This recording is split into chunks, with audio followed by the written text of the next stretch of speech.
Welcome to Full Count Rhythm Baseball on the Full Count Broadcast Network. Presented by Full Count Ministries and Chick-fil-A of Rivergate. Now let's head into the ballpark. Afternoon. Good evening, ladies and gentlemen. Welcome to Fulton, Kentucky for tonight's Ohio Valley League action between the Fulton Railroaders and the Full Count Rhythm. This is the sixth meeting of the year when these two clubs. Fulton finds himself down in the basement of the Ohio Valley League, 6-20 record. Full Count in the middle with a 14-12 in third place.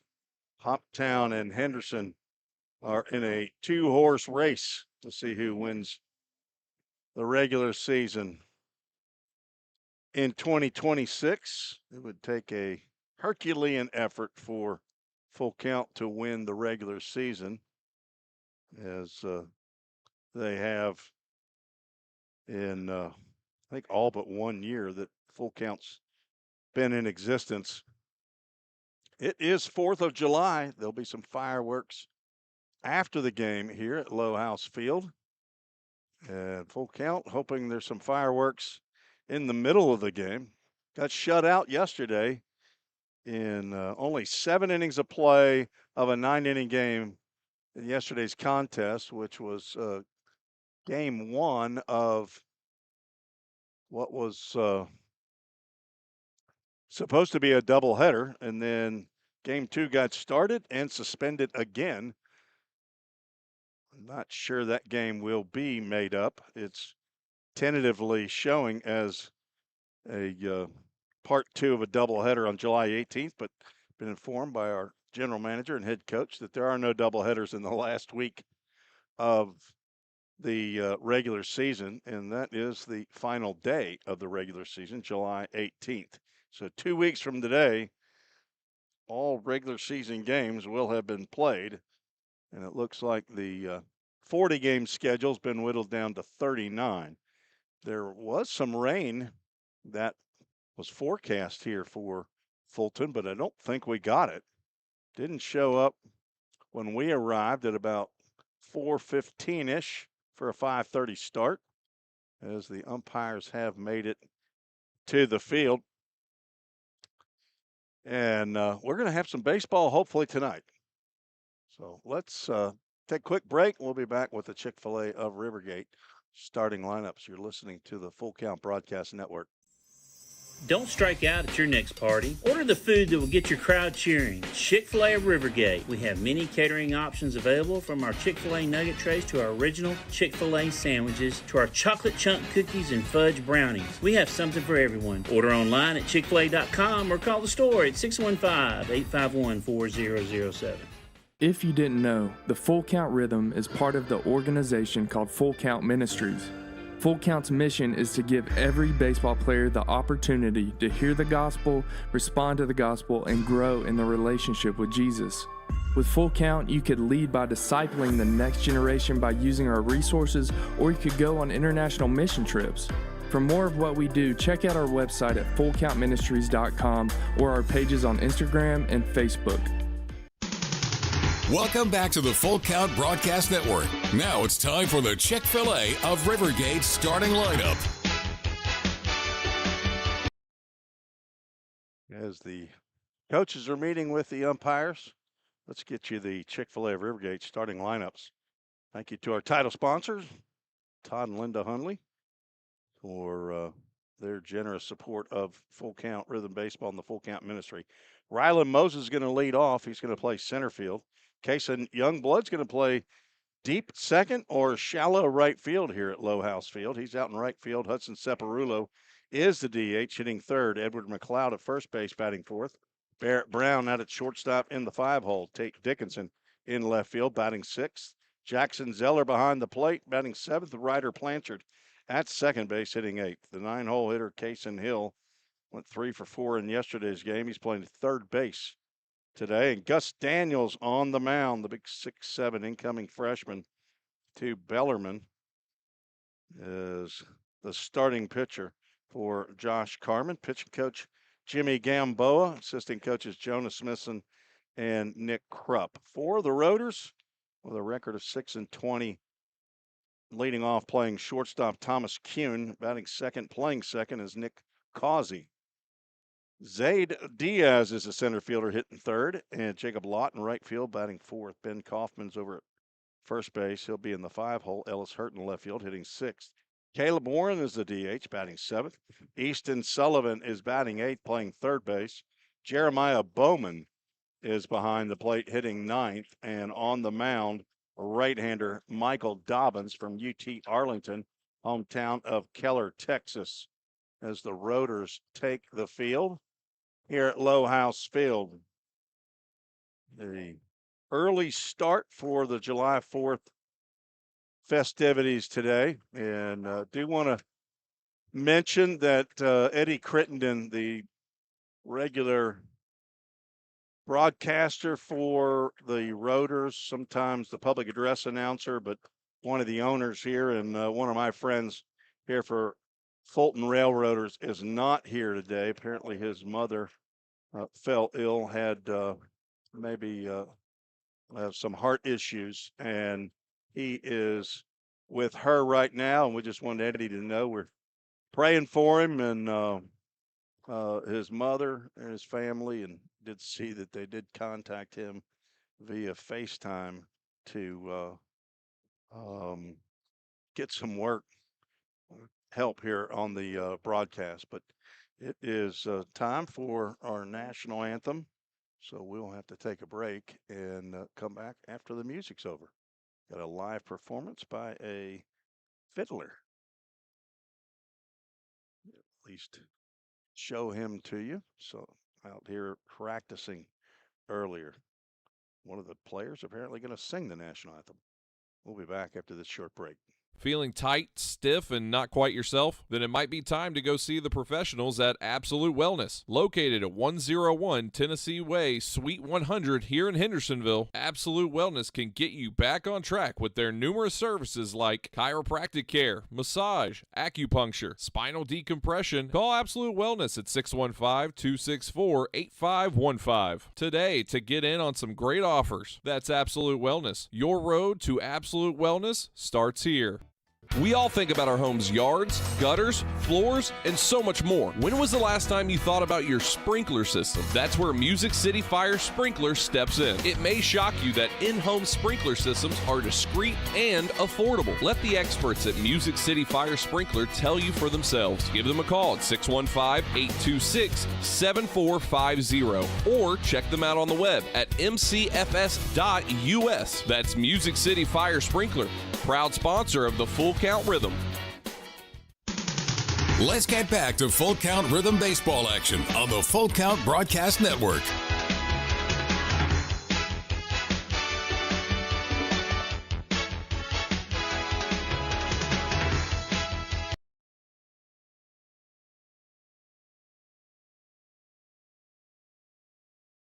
On the mound for the Rotors, Michael Dobbins,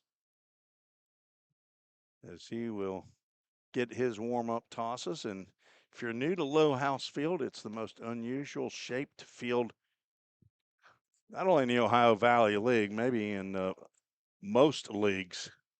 It is short porch in right field, and not a lot of balls get out of here in left field, but it's 200 and something feet down the right field line, about 220, I believe. Let me pull up my dimensions here.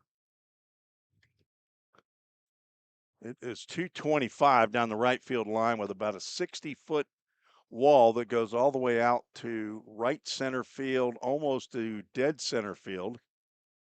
And as it goes out, it's about 270 to the fence in right center and 335 to dead center. If you go a little farther in the left center, that's the deepest part of the park. It's 370 feet.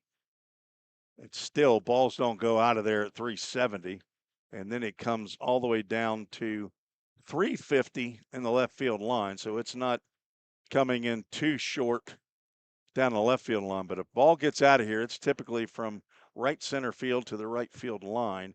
And it's going to have to get high. That's why the right fielder can play so shallow. And if you hit a one hopper to the right fielder, he's going to throw you out. So you better be on your horse when you leave the batter's box if you're hitting something to the right field line. Rylan Moses to lead off for full count. We are right on time. And the first pitch is swung on and missed by Dobbins. We are underway at 5:30. Game time temperature brought to you by Safeware Incorporated. 86 degrees, feels like of 97. Rylan from Nashville, Tennessee, swings and misses again. Down in the count 0-2. Rising sophomore at Trevecca Nazarene, hitting .361, playing in his 21st game of the year. It's the 27th for the Rhythm and for the Rotors. The 0-2, that is grounded right to that right fielder. It takes a bad hop, kicks off of his shoulder, and Moses was running like a scalded dog out of that batter's box. Jacob Lott was ready to pick that thing up and throw him out, but a leadoff single for Moses will bring up Kaysen Youngblood. Kaysen recently back on the squad after healing up from a foot injury. Takes a ball, well, pitch in a left-handed batter's box for a called strike. Already, home plate umpire wants to get to those fireworks. That's not a good sign for batters. It's a good sign for pitchers. Bowman, the catcher, makes a nice stop on a breaking pitch. Pitchers don't want to live out there, though, on the outside portion of the plate. That's where the short porch is over there in right field. If the batter, right-handed batter, goes with the pitch, Moses leads, does not go. Youngblood, a big boy at 6'4". That pitch is apparently even higher, taller than he is.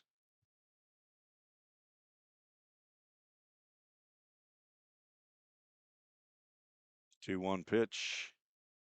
Again, that's so far on the river, it's on the banks for a called strike.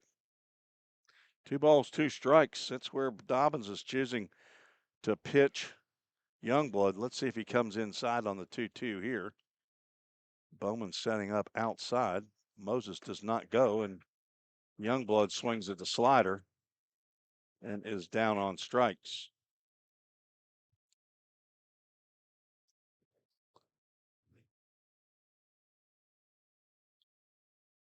Hudson Separulo, the DH, steps to the plate.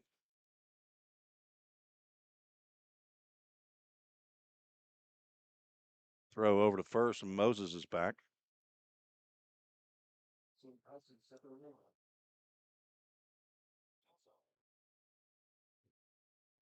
Dobbins, a right-hander from University of Texas at Arlington.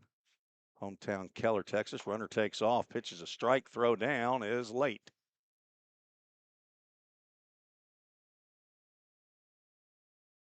So put Moses on second base on an 0-1 count. That's Ryland's 10th stolen base of the year. So runner in scoring position. But again, that right field fence, pretty shallow. You have to be careful to get a ball off of that. So third base coach is Jimmy Gamboa today. Jonas Smithson apparently in the dugout. Down at first base, Nick Krupp. Rhythm wearing their bomb pop uniforms.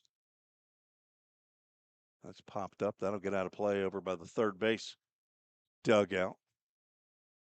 Count is 1 ball and 2 strike. Separulo playing in his 19th game of the year, hitting .293. Tied with Rylan Moses with the home run lead at 4 and has 14 RBIs. Would love to take the lead in the home run category. Who's got a yard card for Hudson Separulo on a 1-2? Misses high and away. You don't have to call it on the pitch. You just call it for the at-bat. Anybody checked in yet? We do. We've got one email already to tresports@gmail.com. Get to that email here momentarily. And that's a chopper to first. It's fair. And Kaufman gloves on one hop. Steps on first for out number 2. And Moses slips on down to third base on the ground out. Now Edward McLeod, another right-handed batter, steps to the plate. So lefty, righty, and then a switch hitter. Barrett Brown on deck. He'll be batting from the left side. Dobbins, third in innings pitched, as McLeod likes to swing at the first pitch, fouls it into the dugout, and the play was handled. Dobbins, 20-plus innings. This is his 7th appearance, 5th start. Can't give you his ERA without getting the calculator out because for some reason they calculate on 7 innings. Fastball is going to be on the outside corner on the river, and that makes it an 0-2 count. Cloud hitting .306, playing in game number 15. 3 doubles. He's got a triple and 9 RBIs. That pitch has been called a strike, but not this time. Home plate umpire giving Edward one more chance, but don't take it over there again. He's probably mumbling that underneath his mask. 3-man crew here, and a 1-2. Swing and a miss, and Dobbins puts McLeod away. A couple of strikeouts in the inning after a leadoff single by Ryland Moses. No runs, 1 hit, no errors, and a runner left at third base. 9-inning contest today, and we are headed to the bottom of the first. We'll be right back on the Full Count Broadcast Network.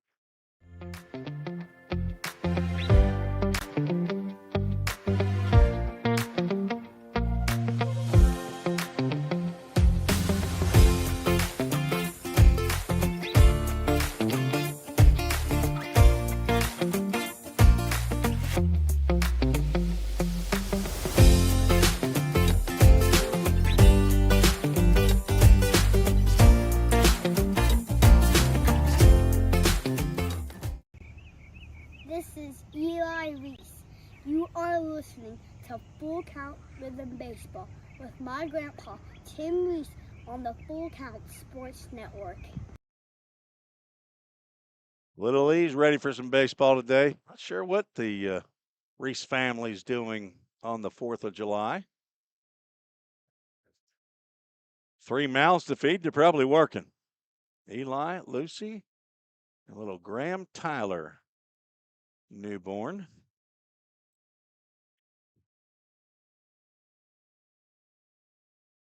Big Gus Daniels out on the mound. His family has checked in on treesports@gmail.com. Let's get his biographical information out there. 6'7", 220 pounds, incoming freshman to Bellarmine in Louisville, Kentucky. He's from Cincinnati. Currently, his mother is now in Fort Thomas, Kentucky, just across the river. The Ohio River that's owned by the state of Kentucky. His father, Matthew, lives in Mount Lookout, Ohio. Gus, as you can see, is a right-hander. Almost, well, he is out of my view with my camera zoomed in. He's got an older brother, Jasper, plays baseball. He plays at Heidelberg College in Tiffin, Ohio. He's got a grandpa and a nana, both in Cincinnati. Grandpa and grandma in Alpharetta, Georgia, and another grandma in Alpharetta, staying in the host home of Doug and Rebecca Dorn. Jennifer Daniels has sent in an email. Gus's Gammy and Papaw live in Fort Thomas, Kentucky. Are tuning in tonight via YouTube. Okay, he didn't say a Gammy and a Papaw. That's not what he says he called you. I asked him specifically, what do you call your grandparents? And he came at me with what I just told you. So, Gammy and Papaw, glad to have you watching as he delivers the first pitch to Thomas Kuhn out of the zone.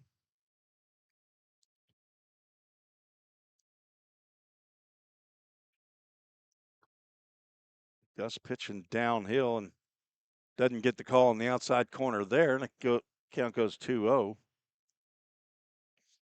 7th appearance. It's his first start, 7 1/3 innings, giving him 7 hits, 5 runs, 4 earned.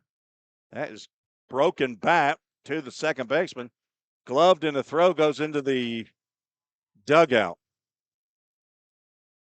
Ryder Plancher charged and gloved it, but overthrew Edward McLeod. And I got that as an error. Let's see how the official score rules that. It's definitely an error on the throw, so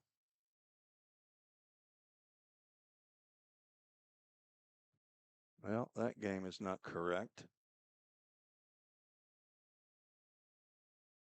So already a runner at second base, Nick Causey, the second baseman, steps in. He's squaring around the bunt, pulls it back, and pitches a ball upstairs. Let's see how Mr. Furbett ruled that. He ruled that an infield single.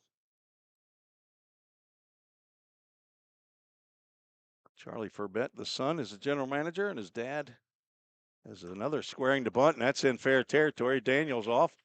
He gloves and throws over the top of Causey. Rotors sacrifice bunting in the first inning.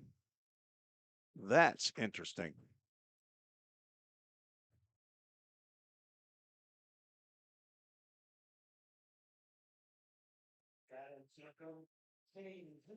Can't say that I agree with that. Causey normally is a third baseman playing second base.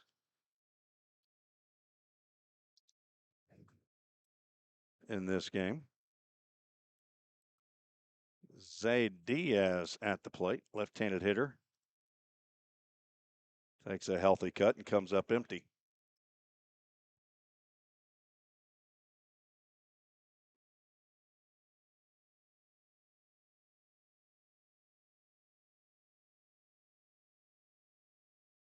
Daniels pitching from the stretch to try to keep Kuhn close at third. And foul ball off the support beam, and Daniels ahead in the count 0-2.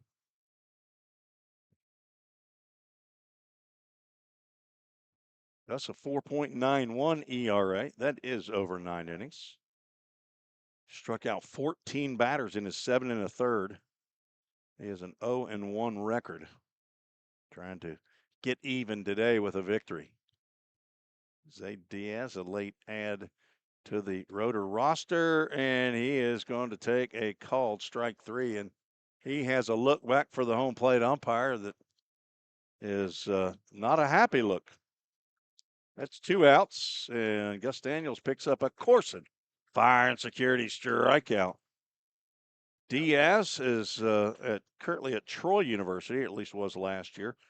Transferred after his time at Chipola Community College down in Florida, junior college. He's from Miramar, Florida.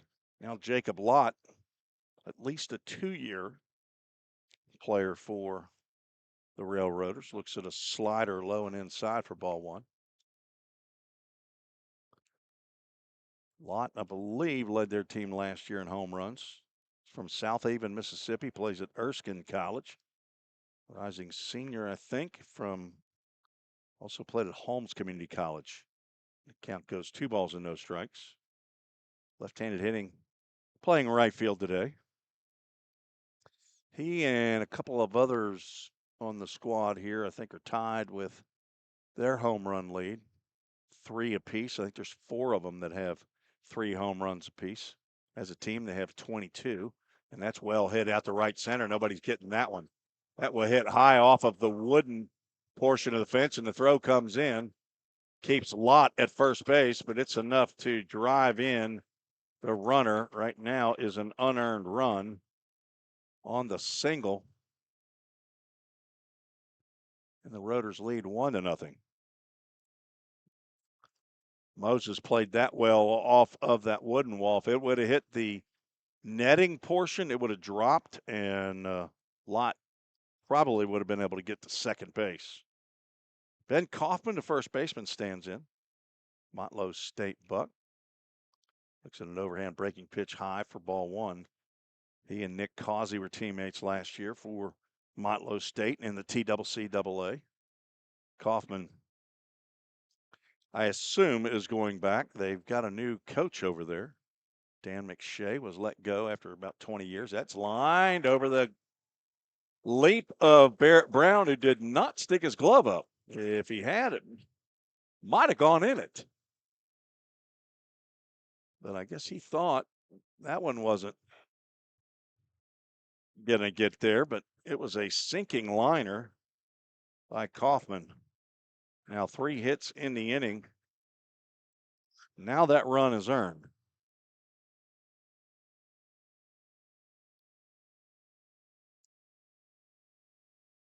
Ellis Hurt, the former Trevecca Trojan, current Kentucky Wesleyan Panther, steps to the plate. Second year with the Rotors. He files one out of play toward the parking lot. AAA autoglass foul ball. Also played with the Henderson Flash, I want to say a couple of years ago. He's played a number of years in the OVL. He's from Pegram, Tennessee, just outside of Nashville. Swings and misses, or tips into the mitt, says the home plate umpire. So a single, an error, that put Kuhn on second base, sacrificed, bunted over to third by Nick Causey, and then after a strikeout, Jacob Lott lined a single off the top of the wooden fence in right center field. That was a single. That's a strikeout in the left-handed batter's box. That is, that's pretty far out there. And I'm pretty close to home plate, and that's definitely on the other side of the white line. But it's a Corson Fire and Security strikeout to end the inning. And we'll be at fireworks here in about 15 minutes, apparently. 1-0. The Rotors lead after 1. We'll be right back. Corson Fire and Security first opened for business in 1946. From the very beginning, we understood something important. We're not just protecting buildings. We're protecting the dreams that built them. We're protecting the lives unfolding inside them. Fire extinguishers, sprinkler systems, and security products are the tools of our trade, but people are the inspiration behind it. For 7 decades, we've never forgotten that. Corson Fire and Security. Corson.com. We all think about our home's yards, gutters, floors, and so much more. When was the last time you thought about your sprinkler system? That's where Music City Fire Sprinkler steps in. It may shock you that in-home sprinkler systems are discreet and affordable. Let the experts at Music City Fire Sprinkler tell you for themselves. Give them a call at 615-826-7450 or check them out on the web at mcfs.us. That's Music City Fire Sprinkler, proud sponsor of the Full Count Rhythm. Let's get back to Full Count Rhythm baseball action on the Full Count Broadcast Network.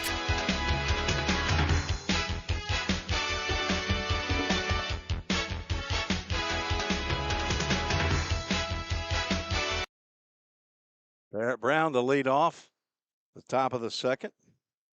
Be followed by Tate Dickinson and Jackson Zeller facing Michael Dobbins. Jennifer, you may be right. I thought I had some grandparents on the maternal side, but maybe I don't have the full list. Thank you for the email to get the information out there. Brown, a switch hitting utility player. Position he's going to be playing at college, probably behind the plate. But he is a multi-talented and athletic player, has really strong arm. Plays short. Did not play, I don't think, that much in high school. May have played it in summer ball a little bit more. I know he played it for Team Reese in the Full Count Fall League for 4 years. And he wasn't catching. He was playing shortstop as he lines one foul down the right field line. Count moves to 2 balls and 2 strikes. Barrett, an incoming freshman. He's going to Bellarmine along with Gus Daniels.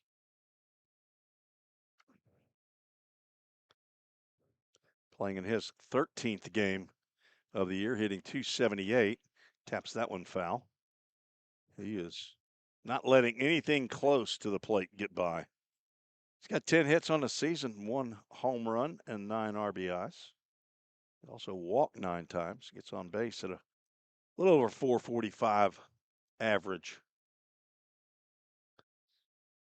Brian and Ashley were at the game yesterday. Not sure if they're here today. We'll see them just right away in the crowd. 2-2 count. Changed him up, and Barrett able just to slow his bat down enough to get a piece of that one. Dolores rings. She's back on the full count viewership. Glad to have you. Brown went to White House High School. His brother Zane also now on the squad. I think he's getting a start in one of the doubleheader games tomorrow at Hoptown. Full Count Ministries, full count to the leadoff batter here in the top of the second inning by number 6, Michael Dobbins. Pitches that modified windup and delivers. That's drilled. Again, foul. That will get out of play and toward the vehicles in the parking lot at AAA Autoglass. Foul ball. If you want to join the show, you can send an email just like Jen Daniels did, treesports@gmail.com, or it's like Dolores, you can go to the YouTube chat. And it's breaking pitch stays high, and that's the 10th walk of the year for Barrett Brown. And another leadoff batter for the Rhythm as Tate Dickinson steps to the plate. Dickinson playing in game number 16, hitting .250. He's got a dozen hits, including 3 doubles, 6 RBIs.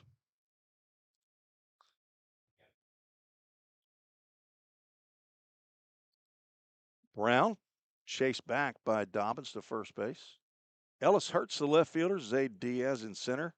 Jacob Lott in right field or deep second base. Easton Sullivan's the third baseman. Thomas Kuhn's the shortstop. Nick Kazi at second. Ben Kaufman at first. Jeremiah Bowman behind the plate. And that ball is drilled in the third base line, but foul. Dickinson was ready. Little too ready.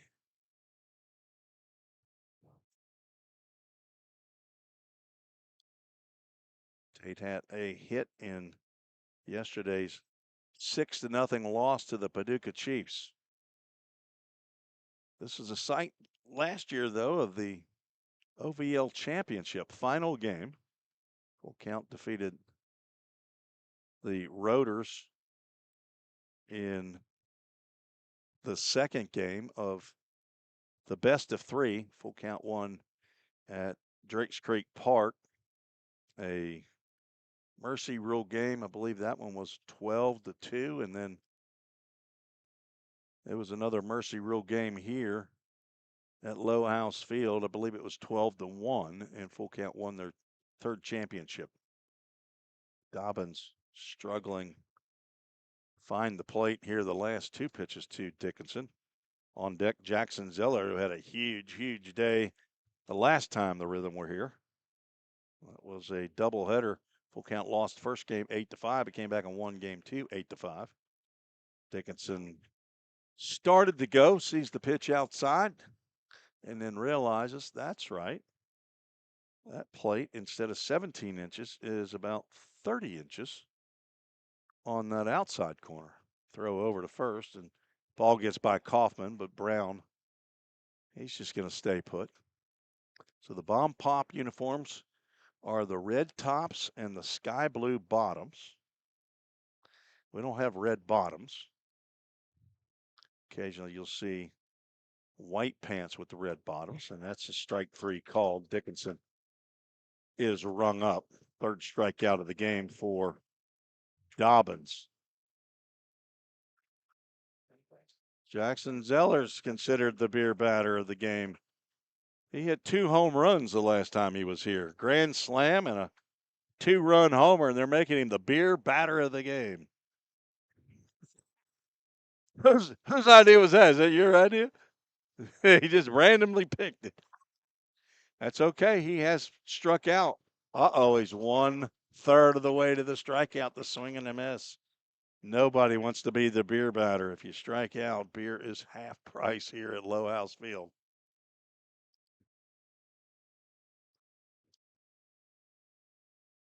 The Rhythm like to not have that happen.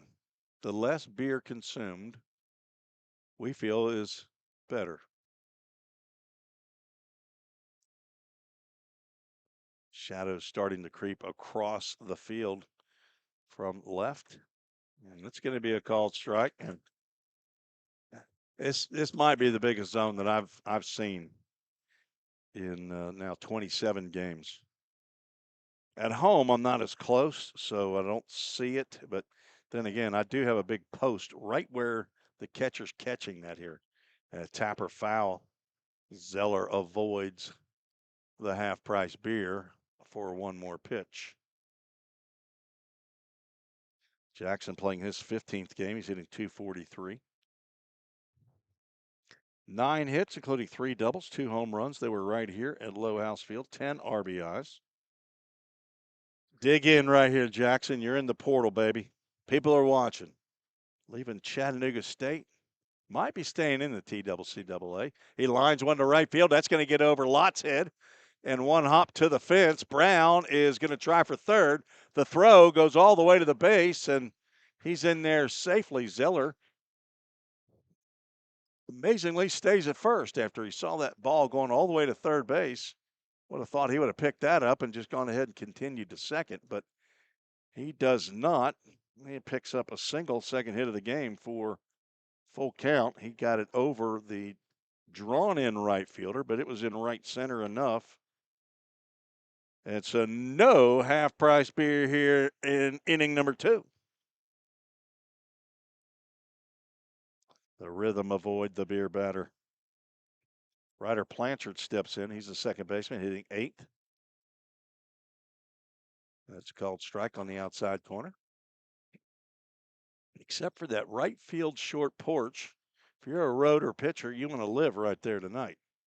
Or Gus Daniels wants to live there as well. But if they start leaning over across the plate to smack that off that wall, then you want to bust them inside. As Blanchard now down in the count 0-2. There's one out, runners at first and third, tying run. 90 feet away. Very short backstop here, though, so you don't just automatically take off from third to home if the ball gets by the catcher, especially if it's traveling pretty well. It can get a good kick. That's drilled out to left field. Brown's going to tag up. Back goes Hurt. He makes a leaping catch. But we're going to be tied up as Barrett Brown steps on home plate as the Framework Athletics. First run of the game comes in on the sac fly by Ryder Blanchard.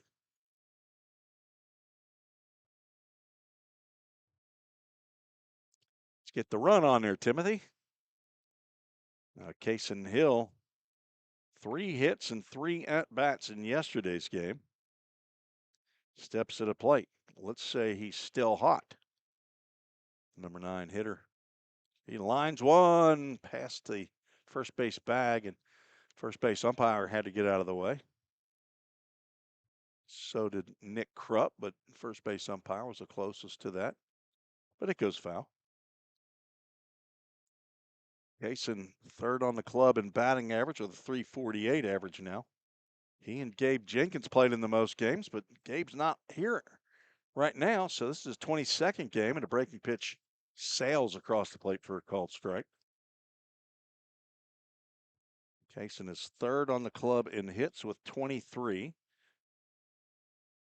Moses now leads the club with at his 27th to lead off the game. 0-2 pitch. That's out to left field. Ellis Hurt coming on, but he'll slow up and make the catch for the final out in the second inning. Thought that might have died getting out to left field, but it does not. The Rhythm score 1 run on 1 hit.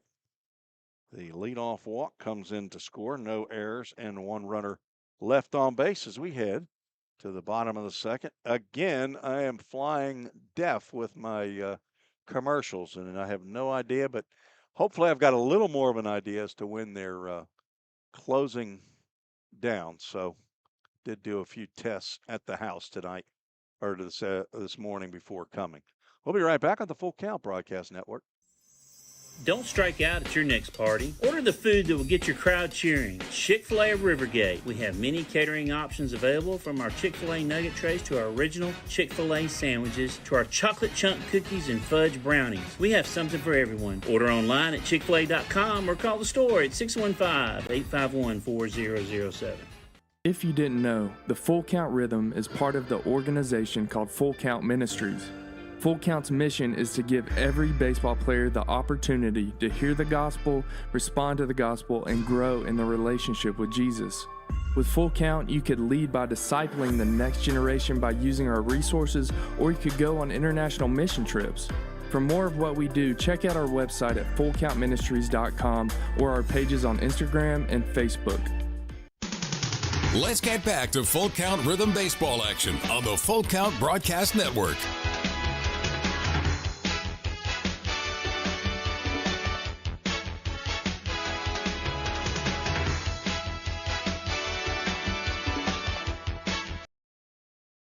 Tim Reese back at Low House Field. Just had a nice little chuckle as I looked at the Game Changer. If you're watching Game Changer while you watch the game,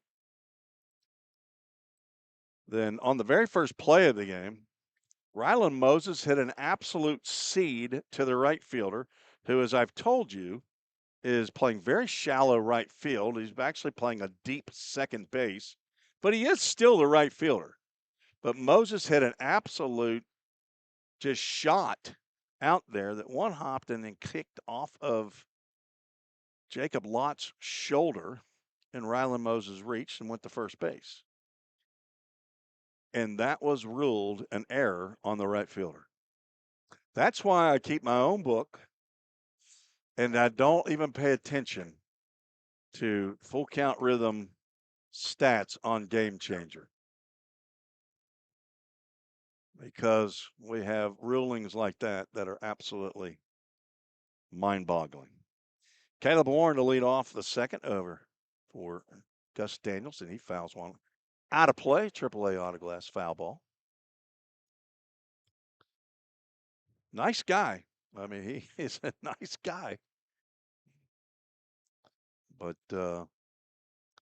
he might have been the one that charged an error on the right fielder on what ended up a fielder's choice, and want to check down at first base. And he went, and the umpire at first base agrees, and the count's 0-2. So the bases were loaded, and there was a play in right field. I didn't see it. I just saw it as I was reading the Game Changer 0-2 pitch. Swing and a miss. Gus Daniels sets down Caleb Warren on 3 pitches. Just another Corson fire and security strikeout, third of the game for Daniels.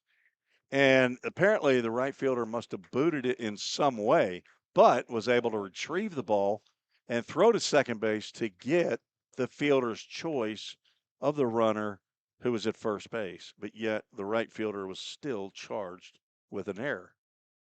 There's a hit by a pitch as the breaking pitch hits Easton Sullivan. So one incoming freshman to another. A plunking. Probably not a bruise, though. Let's see how many batters Gus Daniels has plunked so far. Gus, that's his third. Not enough to call him an assassin, though. That's Jack Cowan. He's got 6 on the season, the incoming freshman to Belmont. He's got 6 plunkings. That's what you call the pitcher who's hit the most batters on his staff. That's lifted out to right center field, shallow. Rylan Moses over, and he runs under that one for out number 2. And I say that affectionately. The one of the Vol State pitchers who's on the Rotors club again for the second year in a row, Brady Davis, not pitching in this game. He's been one of their top performers this year, but last couple of years for Vol State, he has plunked 20 plus batters for the Pioneers. So I affectionately call him the assassin. Thomas Kuhn, the leadoff batter, stands in. He hit a chopper over the head of Gus Daniels, a feat on and of itself. And a slow roller to Ryder Blanchard, who gloved it and did get a throw off, but it was a little too tall for Edward McLeod, the first baseman, who's 6'3". Went into the Rhythm dugout. Kuhn was credited with an infield single, but Blanchard was charged with an error that allowed him to get to second base. 2 outs, 1 on, and the second strike of the at-bat for Mr. Kuhn. Also an Erskine College Fleet, formerly at Holmes Community College. He's from Grenada, Mississippi.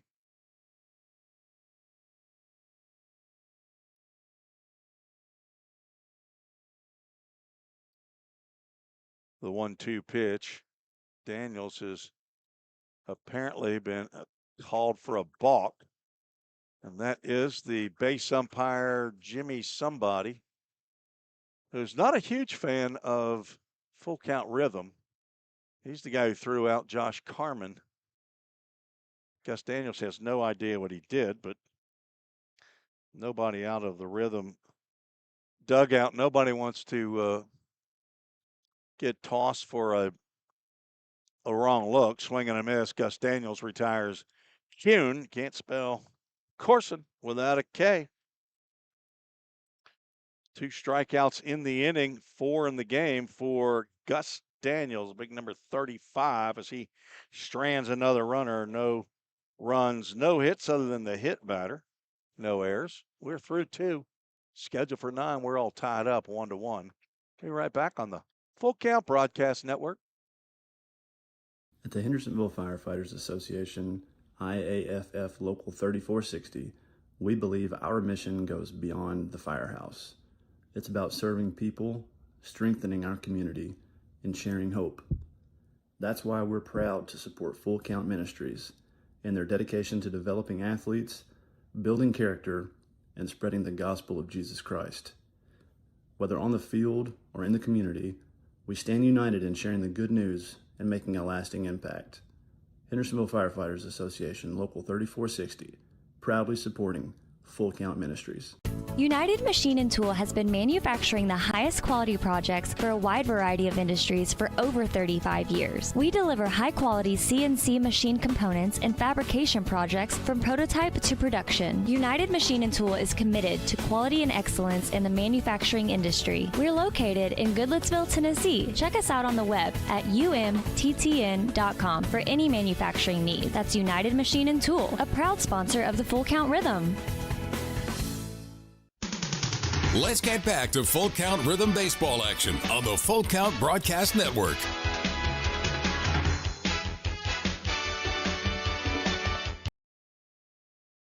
Top of the third. Rylan Moses to lead off, top of the order. Followed by Kason Youngblood, Hudson Separulo. Facing Michael Dobbins, 1-1. He's a score here at Low House Field. First pitch fouled straight back. Moses, on my score sheet, he collected a single, stole second, moved to third on a ground out, but was stranded there.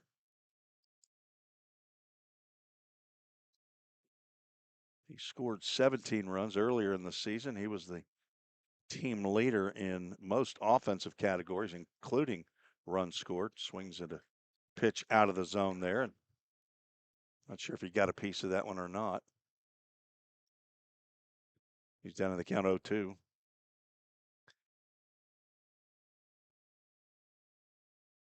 Mimi is here from Paris, Tennessee. Hudson Separulo's grandmother. Saw her and Mary Kate yesterday. I'm not sure if Mary Kate, Hudson's mom, is here or not. There are other people sitting down there by Mimi. Maybe she brought the neighborhood. And that pretty close pitch right there that Dobbins did not get the call. So maybe the outside corner on a left-hander is not as wide. 2-2. Swung over to top by Moses, and he's down on strikes.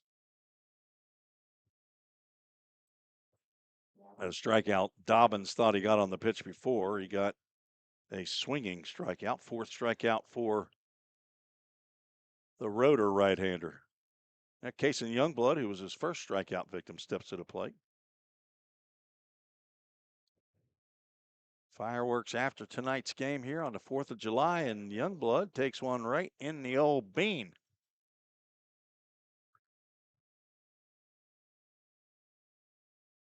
Each team now with a plunking.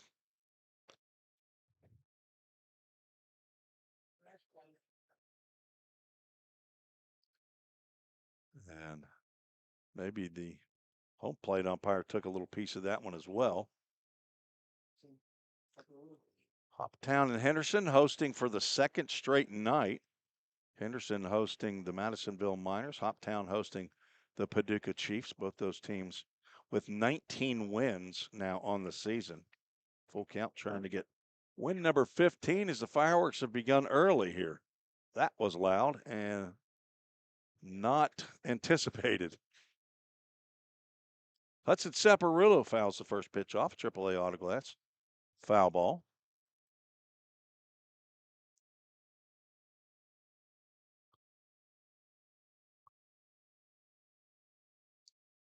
The 0-1. Chop to the right side. Kaufman's going to go to second for one. Return throw to first, not in time. Youngblood is retired. Saparillo on at first base on the fielder's choice, and there's 2 outs. Brings up Edward McLeod, struck out to end the first inning.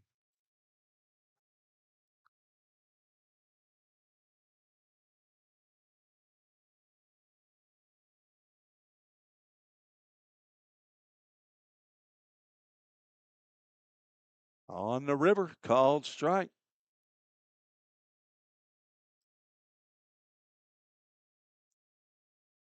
What if the Hoppers game is at 6:30 tonight? Not sure. But think if they're doing fireworks, they'd be getting started early.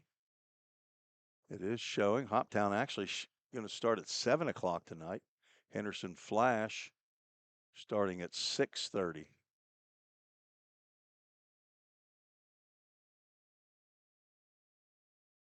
Cloud swings and misses.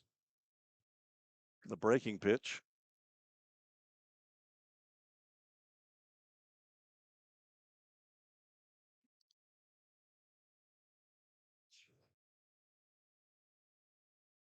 On deck, Barrett Brown. Grounded to the left side. That's on through into left field. 2 runners on as McLeod works around that breaking pitch. Picks up the 3rd hit. On my score sheets, not showing that way on Game Changer. But I haven't been paying attention to Game Changer much all year, unless it's my man Ken Stegall who's operating it. Trust him. Kevin Patton with the Henderson Flash. And that's about it. Brown swings and misses. Disappearing pitch there by Dobbins.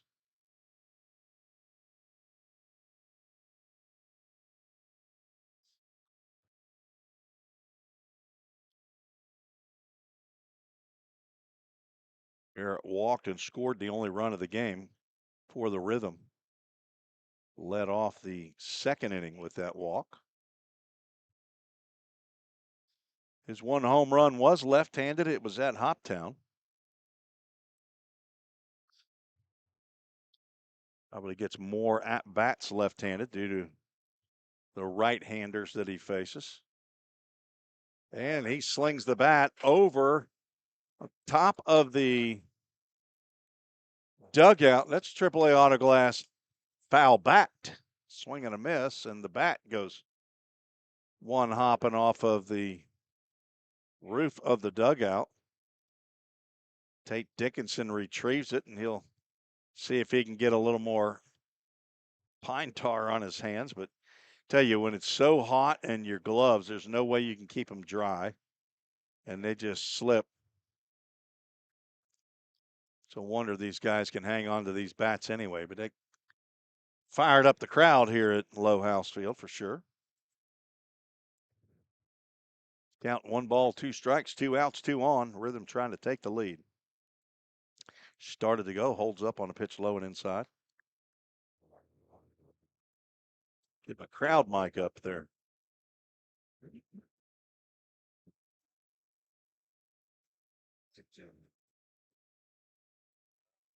Two count. Dobbins a couple looks back at Separulo at second base. McLeod's over at first, and the pitch.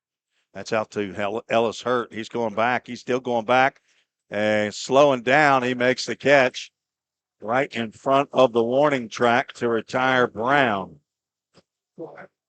No runs, 1 hit, no errors, 2 runners left on base as Brown tried to go opposite field. And Ellis Hurt runs that one down. Head to the bottom of the third, 1-1, all tied up.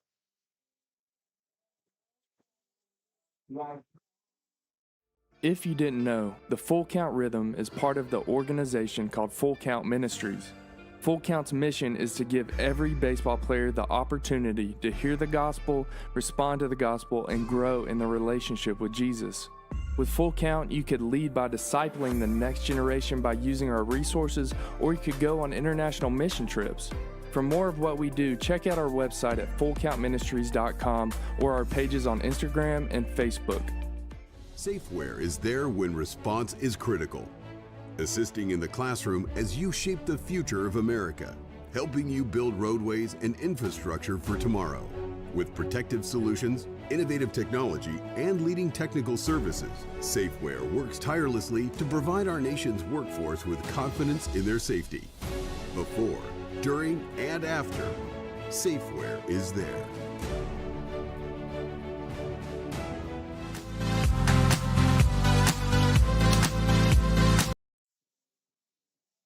Are in Low House Field, Fulton, Kentucky, right on the Kentucky-Tennessee border. On the other side is Fulton, Tennessee. Union City is close by, and Paris, Tennessee is not far away. Mimi from Paris is here. She said, I think it's about 30 minutes away. 2, 3, and 4 due to face Gus Daniels here in the bottom of the third.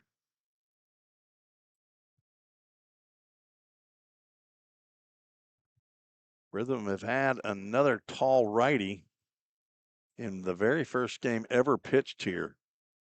6'7", 6'8", the Cadillac, Luke Sennard, combined with a couple of other Rhythm pitchers that night as Daniels snaps off a nice breaking pitch there for a called strike.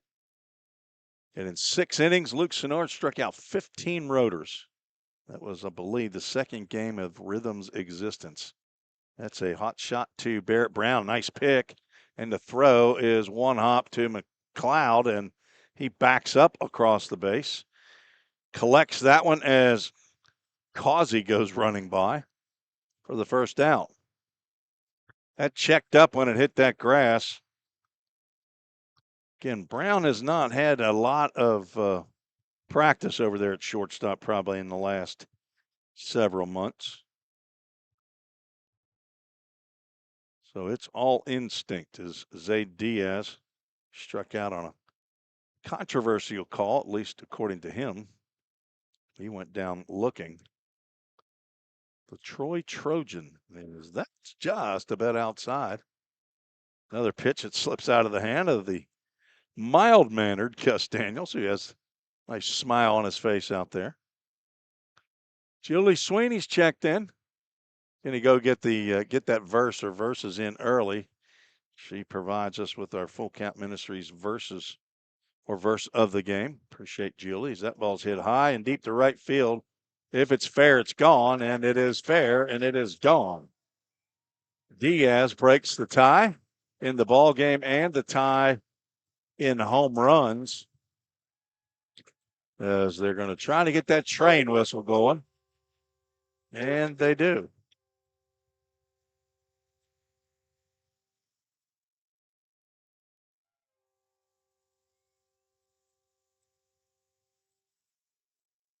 That probably would have been out at most parks. You hit that one a long way. And the catcher would go out to the pitcher. I would. I'd say, hey, don't throw it there anymore. Okay, smart Alec, get back there behind the plate. Other left-handed hitter, Jacob Lott, stands in. Takes one at his feet for ball one. Home plate umpire walks 4 steps back, tells the on-deck batter, Ben Kaufman, hey, I got it.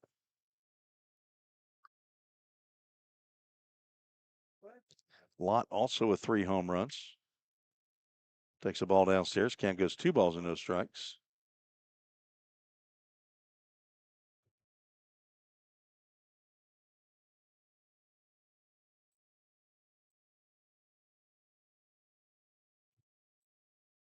Fulton now leads 2-1. And Daniels does not get a call there. Might have been a bit down, clearly over the plate. Edward McLeod had one about that height. That's a 4-pitch walk to Lott. First walk of the game by Gus Daniels. Now Ben Kaufman steps to the plate.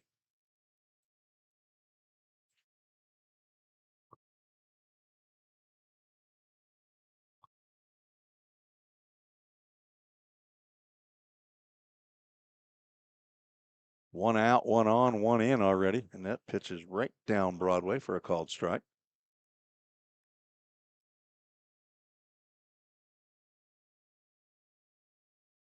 Caleb Warren with 3 home runs. Ben Kaufman with 3 home runs. Jacob Lott with 3. Diaz now with 4. And it's an 0-2 count. Somebody's suggesting an optometry visit for the home plate umpire. My suggestion is you just need to make the plate bigger. Swinging a foul tip, and that you can't see it, but it secures itself in the fence. Count remains 0-2. Ellis Hurt mauls that one out of the old fencing.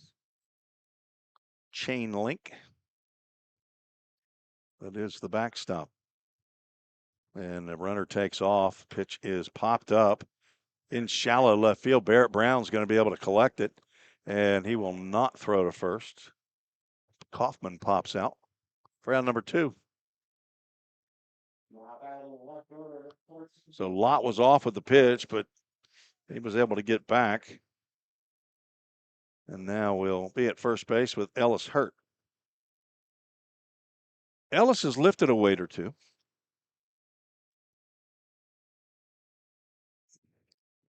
He got some big arms.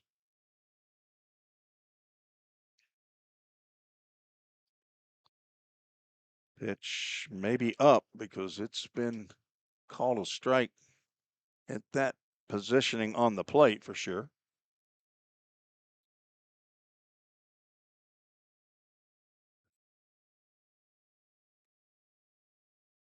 And now ball 2.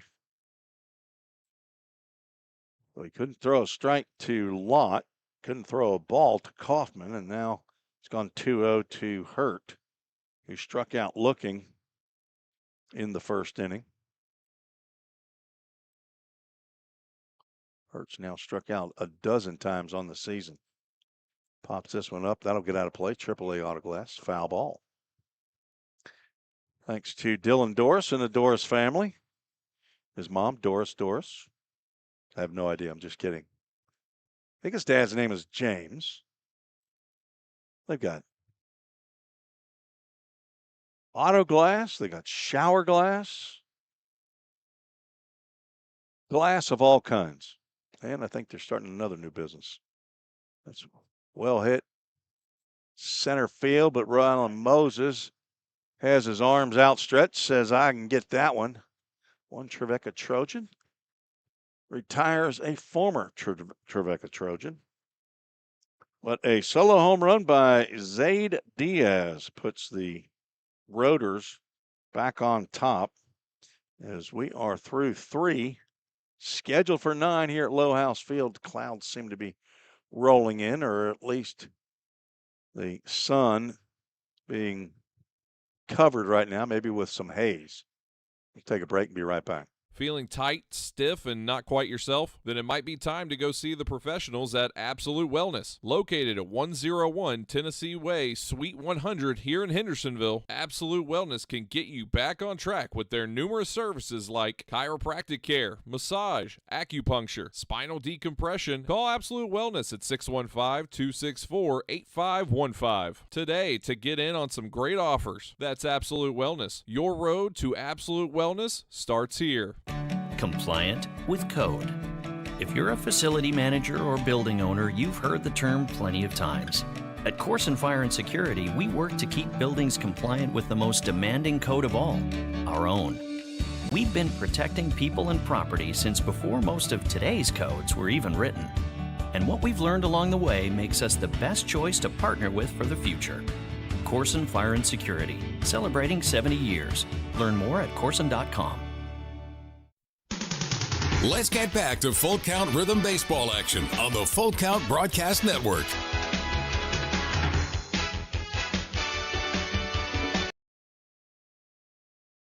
Top of the 4th we go. Tate Dickinson, Jackson Zeller, Ryder Blanchard to face Michael Dobbins.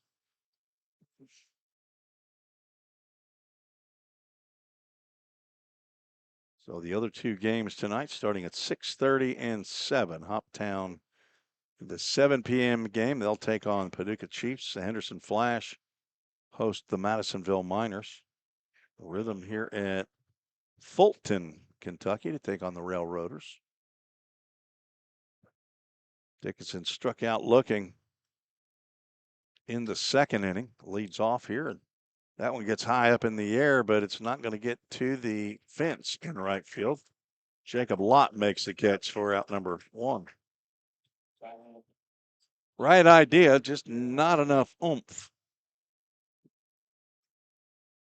Jackson Zeller coming to the plate. He's the feller that singled to right center field. Move Barrett Brown over to third base so that Ryder Blanchard could drive him in with a sac fly. First pitch catches the outside corner for a called strike. Somebody for the Henderson Flash tuning in to the wrong game. Ron. Is that Ron Wilson? That's grounded under the glove of the third baseman into left field. Jackson Zeller picks up another hit.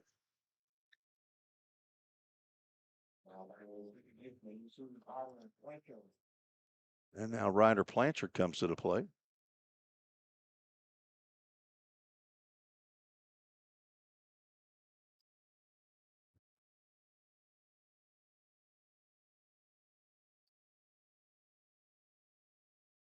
Let's see what Ryder's got.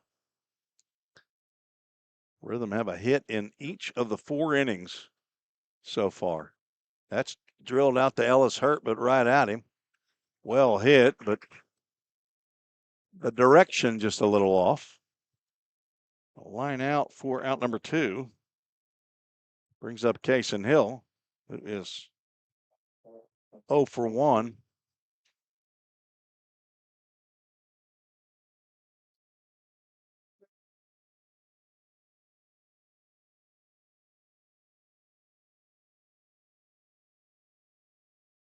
Hill from Middle Tennessee Christian High School in Murfreesboro takes a pitch a little bit up.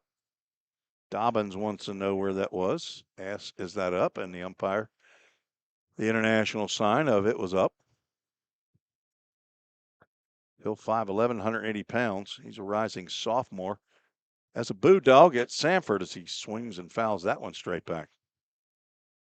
Brad Hill's his dad, College Grove. Ashley Bug is his mom. He's the brother of Pippa and Winnie, Ellie and Paisley. Got a Pop and a Moo Moo in Santa Fe, Tennessee, and a Papa, Terry, and a Nana in Murfreesboro.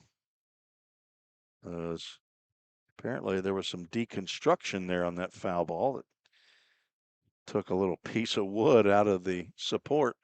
Hopefully that wasn't the really important piece of wood that holds the whole structure up. If so, I'm a goner. I am underneath this wooden roof that has a thin top to it. Wooden rafters. Old-timey stadium here at Low House Field. 2-1 to Hill. He goes to right field, but a little bit too late. Fouls that one out of play. AAA Glass foul ball. In anticipation of what will happen on the next pitch, let's turn the crowd mic up. Because you never know. Nice change up there, low and inside, but Hill does not bite. And a full count, Ministries full count. Thanks to Julie Sweeney for providing our full count Ministries verses tonight of the game. We'll also have the Chick-fil-A of Rivergate player of the game, thanks to our title sponsor. Runner takes off and the pitch sails inside, and that's ball 4. Hill tosses his bat. And he'll run on down to first base. He wanted a pitch to hit. Now 2 on. In the top of the order, Rylan Moses. A time for Rylan. Who's got a yard card for Rylan Moses? I might play mine right here. This is the time when Mike Harrell plays his yard card whenever Moses comes to the plate.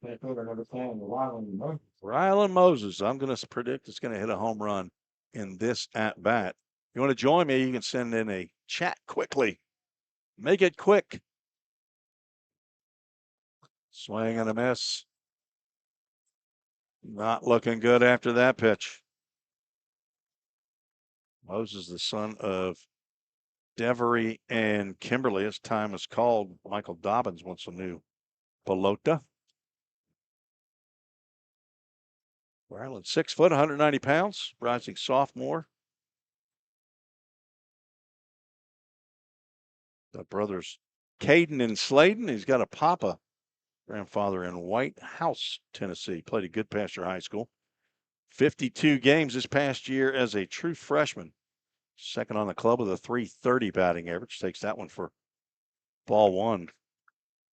Cade Martin led the Trevecca Trojans as the DH, the former Roan State Raider. I believe Cade was a Gallatin Green Wave player.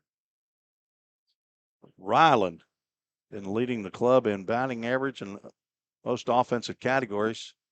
Not getting a pitch to hit here. The first one that he swung at probably wasn't a great one either. Dobbins is pitching Moses carefully as a left-handed hitter with that short porch. Again, if you're just joining me, it's a 225-ish down the right field line with a 60-foot fence. It goes out to right center, out about 335 into dead center. So it's pretty short. Yeah, swing and a miss on another pitch that's just not a good pitch. Rylan just not patient enough. Wants to put the bat on the ball, and he hasn't gotten a decent pitch to hit yet. But the count's 2-2 with 2 outs and 2 on. Rhythm trail 2-1. Dobbins looks back at second and delivers. And that is off the handle over to the third baseman, Easton Sullivan. And womp. There goes my yard card as Moses grounds into a fielder's choice. 5 unassisted. Jackson Zeller is retired. And my yard card is gone. No runs, 1 hit again. No errors, 2 runners left on base. Head to the bottom of the 4th. Gus Daniels back out for his 4th inning.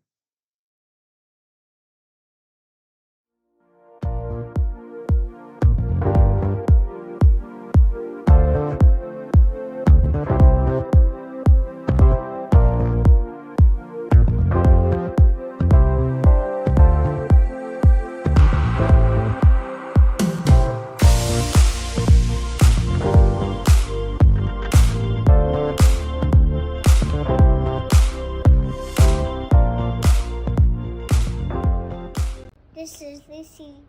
You're listening to Fulton County Rhythm Baseball with my compound Tim Reese on the Fulton County Sports Network.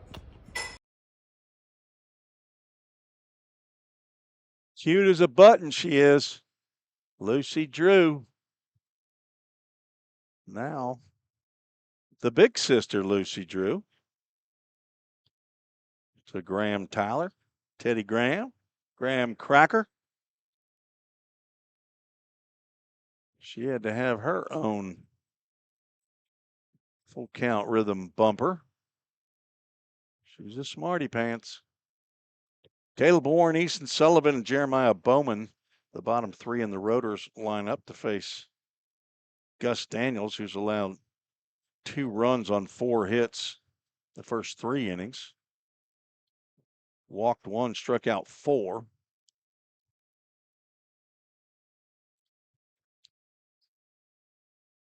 Rhythm trying to get back in the win column. 14-12 in 3rd place. And 2 more weeks of regular season play. July 18th is the last scheduled regular season game.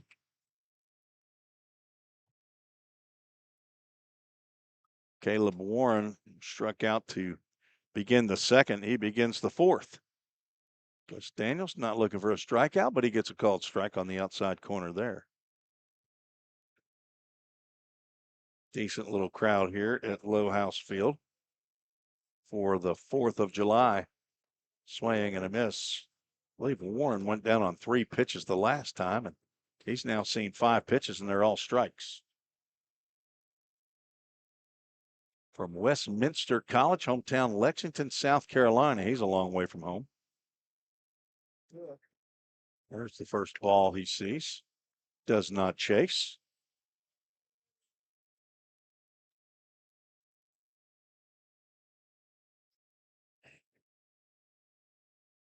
Big righty has the sign and starts his windup and delivers. That's lined softly to the right of the first base coach, who is Micah Sanders, or at least wearing number 12 on the lineup. There's another Erskine College fleet, former school for Jackson Grant, who's in the portal for the full count rhythm, looking for a place to land. The 1-2. Apparently a little up. Count moves 2 balls, 2 strikes. Rhythm play a doubleheader tomorrow. Have one scheduled anyway at Hoptown. Slider misses inside. And from 0-2, Warren has worked the count full of Full Count Ministries full count with Easton Sullivan on deck. Full count pitch is high, and Warren works the walk. Now on third baseman number 7, Easton Sullivan. Sullivan was hit by a pitch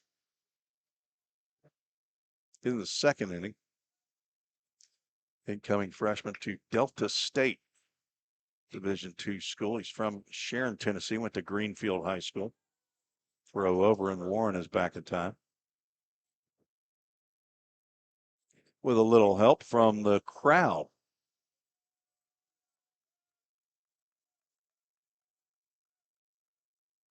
See if he squares around a bunt. He does not. He grounds one to the hole. Shortstop Brown up with it. The throw is 1 hop and not in time. Nice play by McLeod to keep that ball in front. That'll be an infield single for Sullivan. Nice try by Barrett Brown on the ground ball to his backhand. Now 5 hits for the Rotors. Now Jeremiah Bowman, the catcher from Rhodes College, hometown of Ypsilanti, Michigan. Time called by the third base coach. I'm assuming that is Josh Wooten. And he wants to call all of the runners and the batters I'm guessing this is going to be a sacrifice bunt, and he wants to make sure everybody's on the same page. You don't see these offensive timeouts called all that often. As a matter of fact, I'm pretty sure that Josh Carmen and the rhythm coaches have never called one, but especially in the fourth inning of a 9-inning game. But I'm guessing if they sack bunted in the first inning and the second batter of the game, they're going to be sack bunting right here with 2 on and nobody out, with the leadoff batter coming to the plate after Bowman. So, meeting has concluded and corners are in for the rhythm. Bowman does square and he fouls it straight back.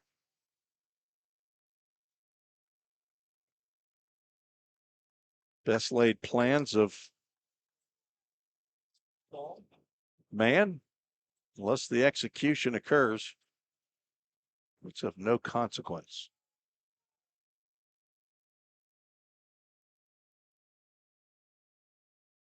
Squaring around again is Bowman. He pops it up. Zeller is going to be able to make the catch. And the sacrifice does not happen.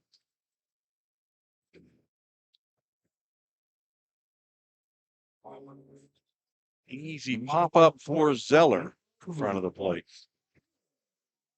And Thomas Kewen steps to the plate. He is 1 for 2. See if they keep track of sack bunts. They do. So many they got on the season. Well, they had 1 on the season before today. They now have 2. Don't know how many they've attempted. Daniels delivers and a diving knockdown at second base by Ryder Blanchard. Not sure if that's saved a run or not because Kason Youngblood's playing shallow in right field. Probably would have been able to come in, but if it gets out there on the grass, no telling what happens with that baseball. But that's another single for Kewen, and the bases are loaded. And Nick Causey coming to the plate, or he comes to the plate.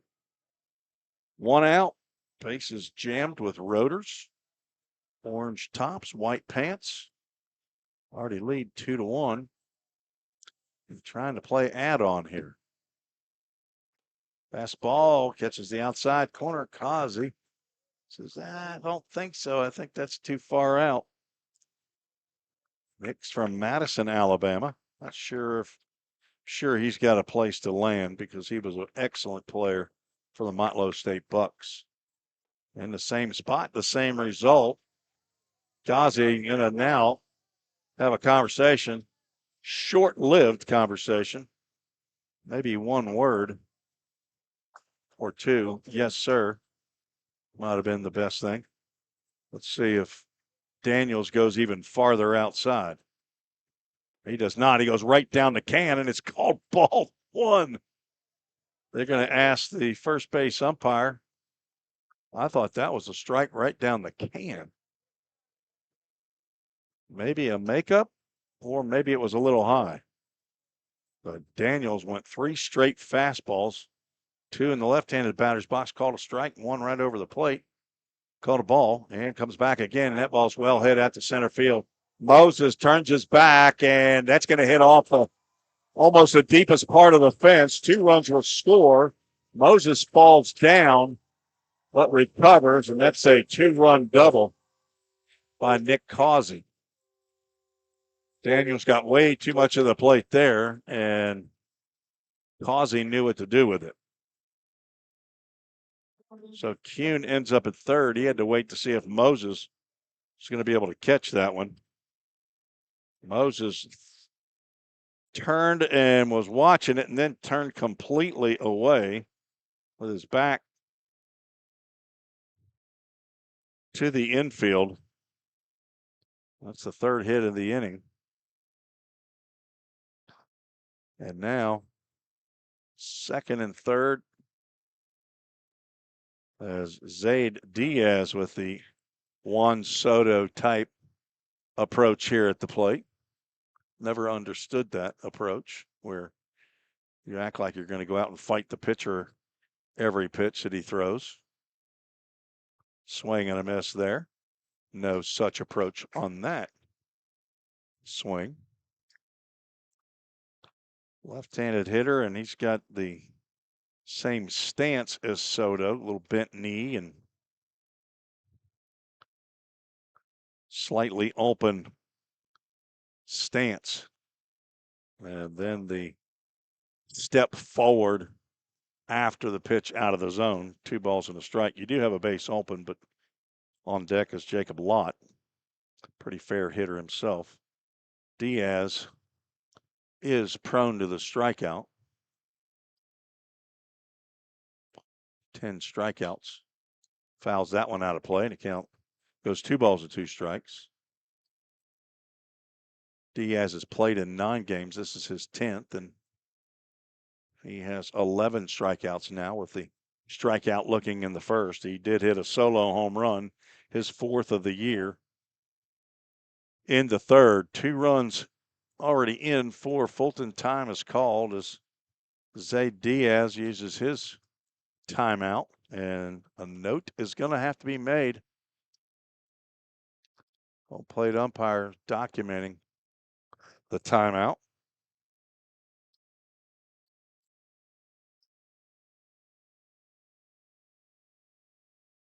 Six hits in the ball game for the Railroaders.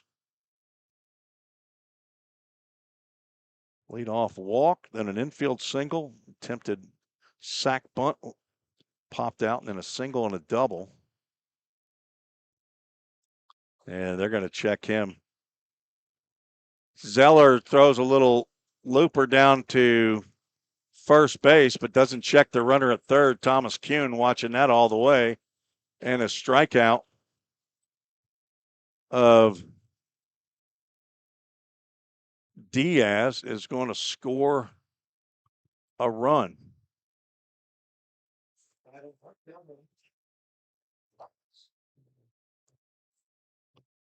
It's almost like Jackson just forgot about Kuhn down there at third base.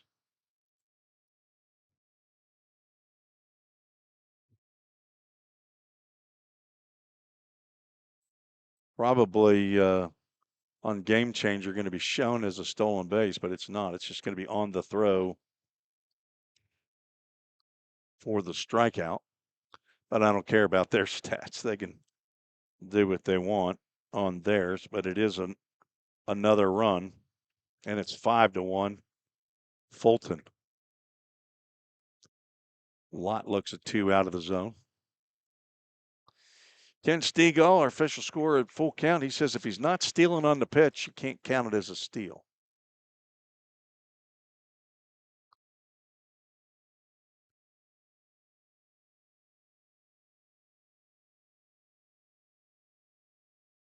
But it was a heads-up play by Kuhn for sure. He was watching Zeller, who never looked down at third base.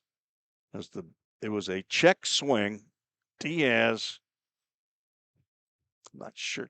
Honestly, I don't know if the home plate umpire said that he went, but he definitely, they would have checked, and I think they would have said he definitely went. So he decided to take off. Zeller had smothered the ball at the plate, and he knew he could throw him out of first base, but the lollipop throw to first base to get over the top of the runner was plenty of time for Kuhn to come in to score. That's ball 4.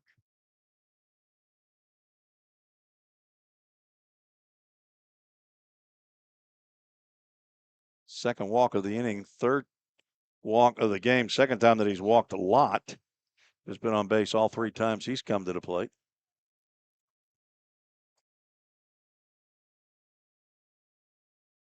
And somehow or another, they said that Kuhn remains at third base. During the at-bat, the strikeout, as Kaufman takes a called strike. Doesn't show Kuhn scoring until before the walk to Lott.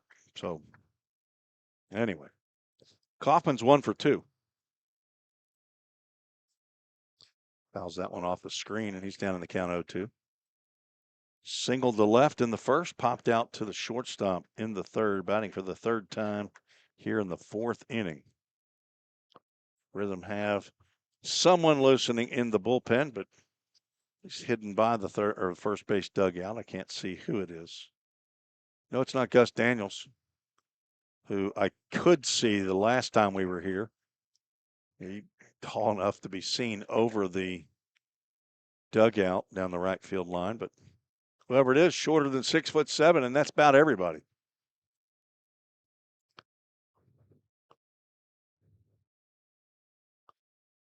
Kaufman sees a pitch sail right over his head, and he's got to shake his.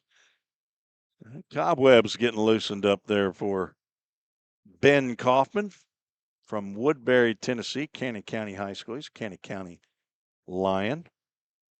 Played high school baseball with a couple of All-State pioneers that I know, A.J. Armstrong and Braxton Alexander. 2 balls, 2 strikes. Slider swung on and missed, and that ends the fourth. They score 3 runs on 3 hits, no errors, 2 runners left on base. After 4, the Rotors lead 5-1. Full Count needs to get the old Hickory steel press bats warmed up. We'll be right back on the Full Count Broadcast Network. Corson Fire and Security first opened for business in 1946. From the very beginning, we understood something important. We're not just protecting buildings. We're protecting the dreams that built them. We're protecting the lives unfolding inside them. Fire extinguishers, sprinkler systems, and security products are the tools of our trade, but people are the inspiration behind it. For 7 decades, we've never forgotten that. Corson Fire and Security. Corson.com.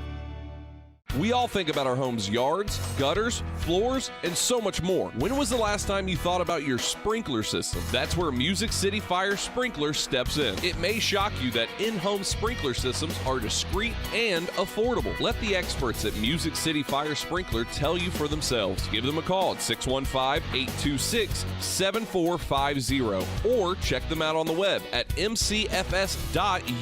That's Music City Fire Sprinkler, proud sponsor of the Full Count Rhythm. Let's get back to Full Count Rhythm baseball action on the Full Count Broadcast Network.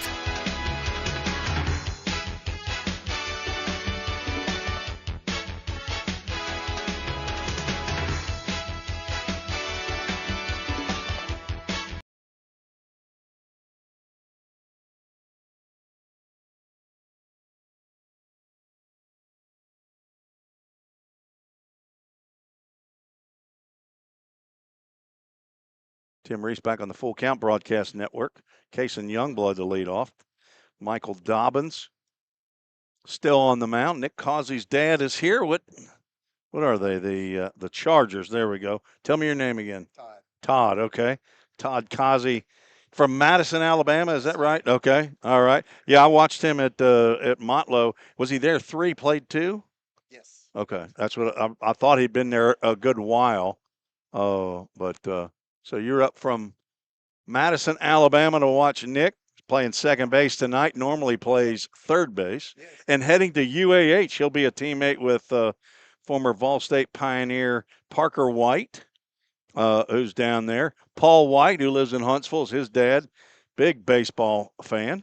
1-2 is swung on a miss by Youngblood as Dobbins picks up his 5th strikeout to start the top of the 5th inning. And well, I appreciate you coming up and saying hello and that you're out there listening from time to time. So For the broadcast, and we listened to you when you were at Ball State. Okay, appreciate that. Hudson Separulo, former Motlow State teammate right here with Nick Causey and Ben Kaufman, down on the count 0-1. He's 0 for 2 in this game. You think he sees that short porch out there in right field and licking his chops? You know, it's a ruin of a lot of left-handed hitters here sometimes. But Hudson has taken his offensive timeout. after 2 strikes. And the home plate umpire has to make a note of it. It's a rule. That's really good fireworks. We hopefully will not be around for that. We'll be packed up and on that Anchor Transportation bus. Y'all enjoy all the fireworks that you get tonight. We're hoping for some of our own here in this game, but it's been all you, as there's a ground ball to Kaufman, his former teammate at Motlow State, and on 2 hops. They called him Benny, didn't they? Benny Kaufman? Benny. His dad was, because they batted back and right back to back. They're here as well? Okay.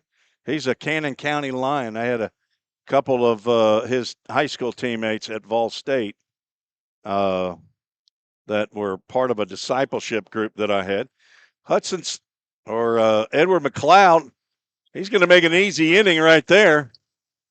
1, 2, 3 go the rhythm, and a couple of 3 unassisteds as Michael Dobbins has short work here in the top of the 5th. And we'll take a break. We'll do our normal mid-5th in the 6th inning. So we'll take a break. Be right back on the Full Count Broadcast Network. At the Hendersonville Firefighters Association, IAFF Local 3460, we believe our mission goes beyond the firehouse. It's about serving people, strengthening our community, and sharing hope. That's why we're proud to support Full Count Ministries and their dedication to developing athletes, building character, and spreading the gospel of Jesus Christ. Whether on the field or in the community, we stand united in sharing the good news and making a lasting impact. Hendersonville Firefighters Association, Local 3460, proudly supporting Full Count Ministries. Go Rhythm!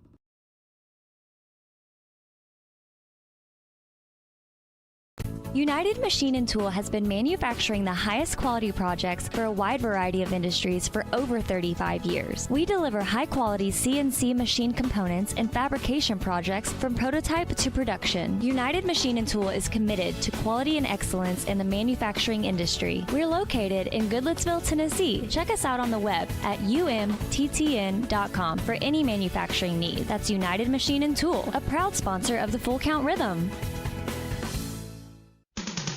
Let's get back to Full Count Rhythm Baseball action on the Full Count Broadcast Network.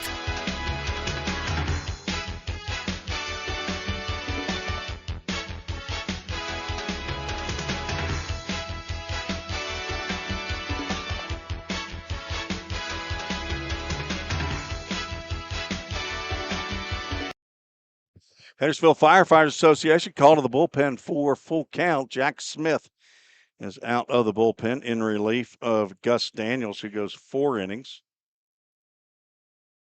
Allows 7 hits, 5 runs. They're all earned. Walked 3, struck out 6, and faced 23 batters. And right now is on the hook for the loss. Jack's a left-hander from Southwest Tennessee Community College. He's a Saluki, the son of Eddie and Angie Smith, 5'10", 170-pound left-hander. Played high school at Davidson Academy in Nashville.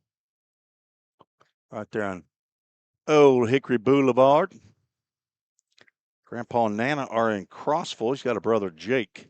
He'll face Ellis Hurt, Caleb Warren, and Easton Sullivan. First pitch is a little bit high for ball 1.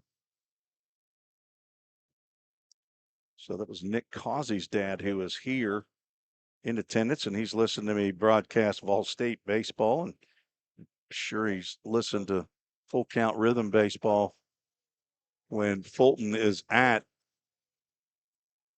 Hendersonville.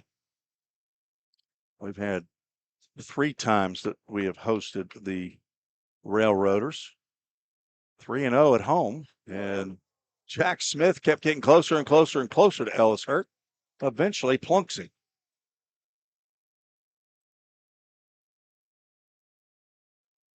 I don't think that Jax and Ellis are actually acquainted. 3rd hit batter of the year by Jax. This is his 10th appearance of the year. It's the 2nd rotor to get plunked today. Caleb Warren at the plate. He's 0 for 1. Struck out and walked and scored. Nice cool breeze coming in now. And Smith has not found the strike zone yet. Whoops. That was wishful thinking on my part. Put a strike up there. Jack's 13 innings, given up 13 hits, 7 runs. They're earned. Walked 12, struck out 9. And now has plunked 3. Misses high. Jackson Zeller is going to go out, have a confab with Jack. So a Jackson-Jacks meeting. Umpire's going to take a note. Jack's one of 2 rhythm pitchers who have 2 wins on the season. He and Luke Vierkant, the only 2.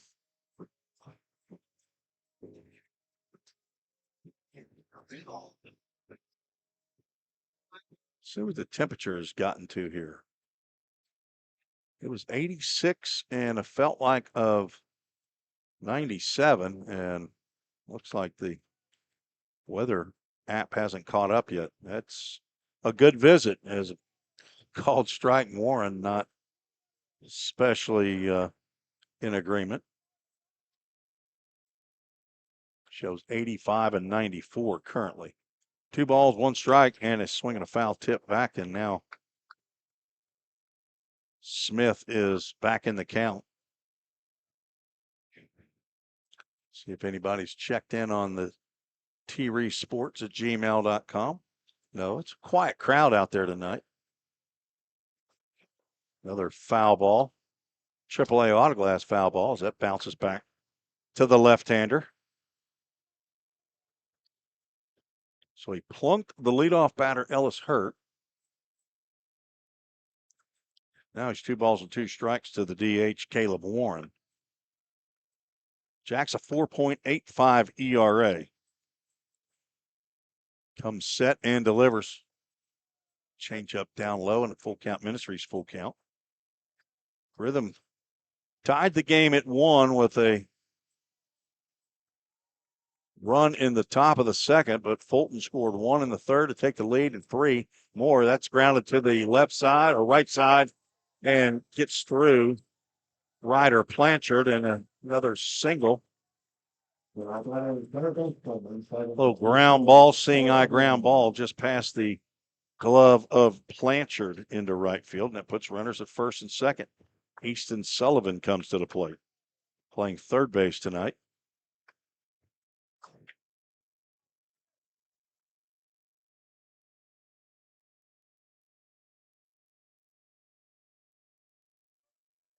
Let's see if Easton Sullivan's going to square around the bunt with a 5-1 lead. He is not, and he grounds one to the third base coach, who boots it.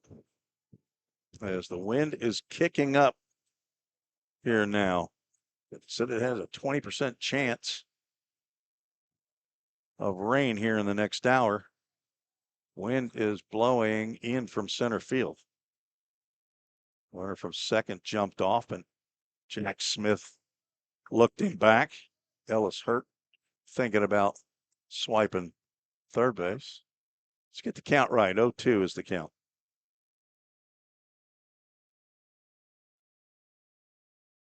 Ashley Bugg says happy 4th of July. Everybody, she's watching from Murfreesboro.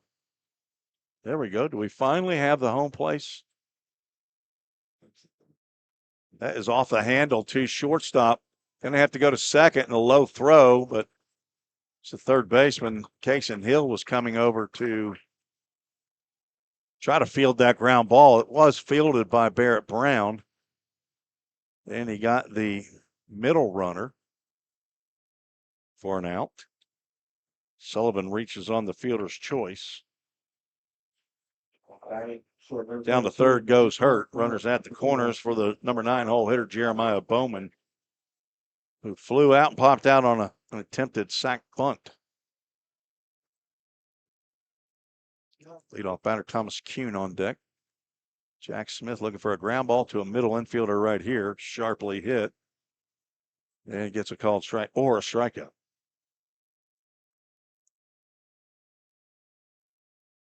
Jack's dad, Eddie, is the all-star for road trips the owner of RES Distributing, the Little Debbie snack cake company that provides Little Debbie's for all trips. Favorite sight to see is Nick Krupp grabbing boxes of snacks to put on the Anchor Transportation bus. The 0-2, it is drilled out to center field. Rylan Moses, he started in, but goes back, makes the catch. That'll be a sac fly to drive in Hurt. That was well hit.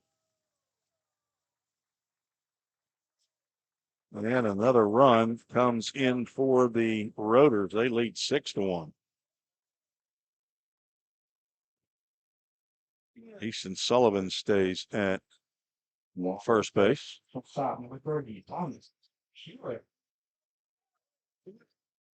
So Bowman drives in a run.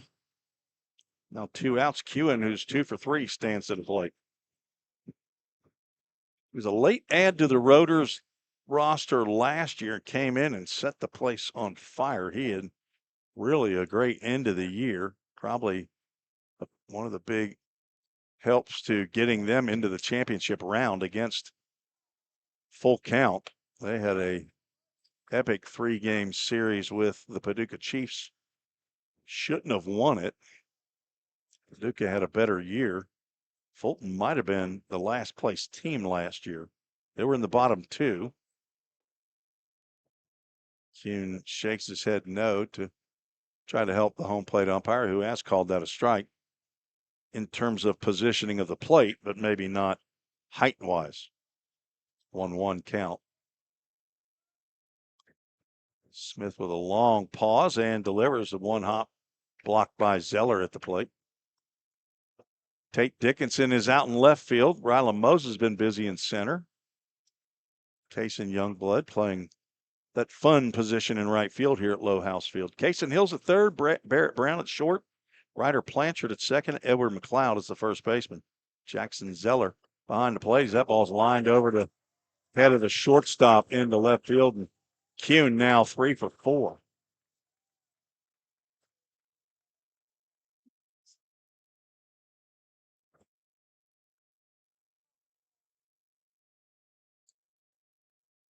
So Sullivan down at second.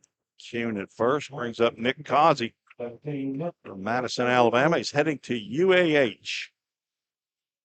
Write that on the roster that I have. Make that change the next time I update the Rotors. Slider is upstairs. UAH, a Division II school in Huntsville.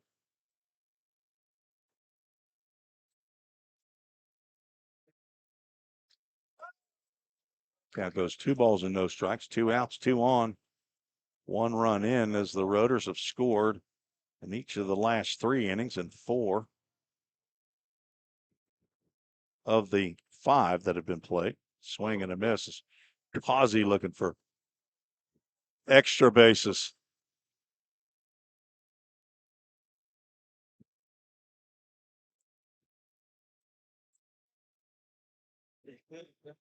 Inside, 3 balls and a strike.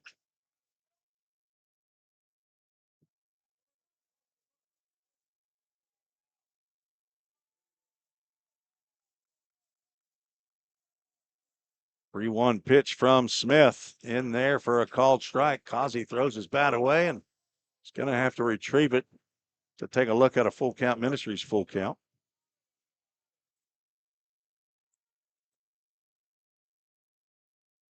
Ellis Hurt was hit by a pitch to lead off the inning, and he's the only run scored so far. As now Causey will throw his equipment away, and the bases are loaded. First walk of the inning.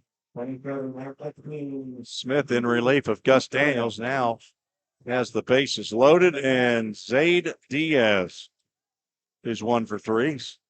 Got a home run sandwiched between a couple of strikeouts. Lefty on lefty matchup.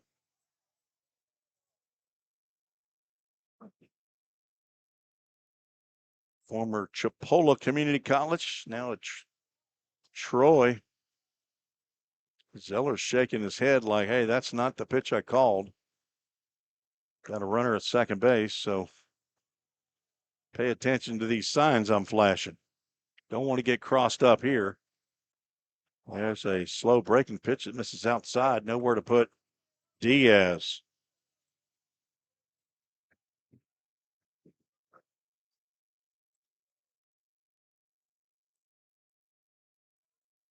That's right down the outside corner for a called strike.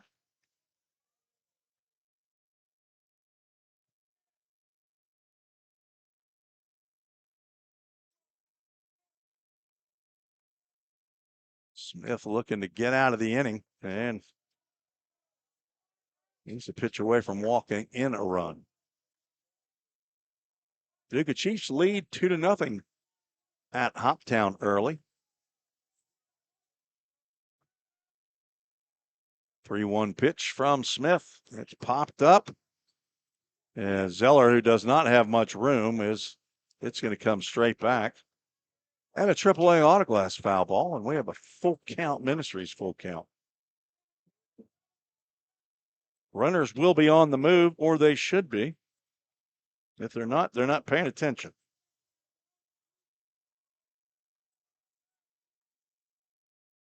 The pitch is hit high, but foul down the right field line. Youngblood might have some room in foul territory, makes the catch to retire Diaz.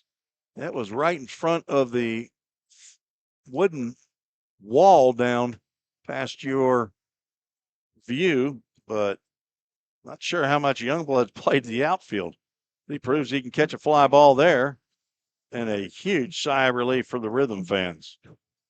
1 run in the inning on 2 hits, no errors, 3 runners left on. The Rotors have left 9 on after 5 innings. They've scored 6. We'll take a break, be back with the top of the 6th. You're listening and watching the Full Count Rhythm Baseball Network. Feeling tight, stiff, and not quite yourself? Then it might be time to go see the professionals at Absolute Wellness. Located at 101 Tennessee Way, Suite 100 here in Hendersonville, Absolute Wellness can get you back on track with their numerous services like chiropractic care, massage, acupuncture, spinal decompression. Call Absolute Wellness at 615-264-8515 today to get in on some great offers. That's Absolute Wellness. Your road to absolute wellness starts here.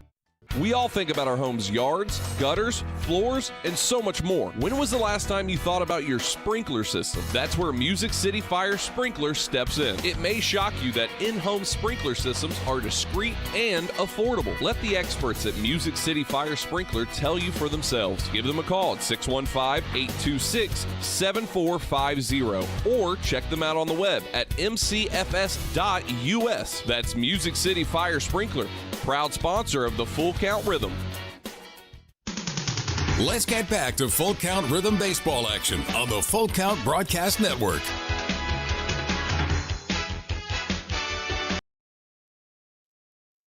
Barrett Brown to lead off the 6th inning, facing Michael Dobbins.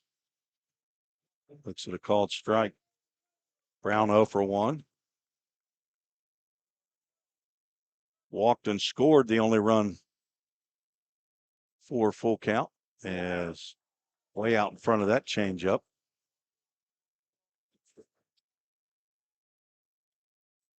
Dobbins has scattered 4 hits in the game.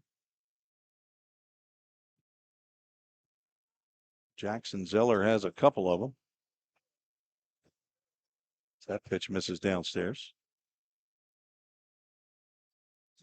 Duke 2 runs in the top of the 1st, and they're still batting. 2 outs and 2 on. That's well hit out to right field. If it's high enough, it's gone. It is high enough, and it is gone. Put it on the board. Yes, Barrett Brown with his 2nd big fly. Thank you very much. The water is delivered on the solo home run by Barrett Brown, his 2nd of the year.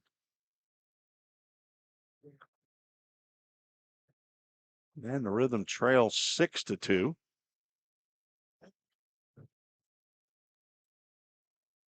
Now Tate Dickinson steps to the plate. Now batting left fielder, number 24, Tate Dickinson. They don't fire off the train whistle when the opposing team hits a home run. That's out to right field. Is it deep enough to at least get off the fence?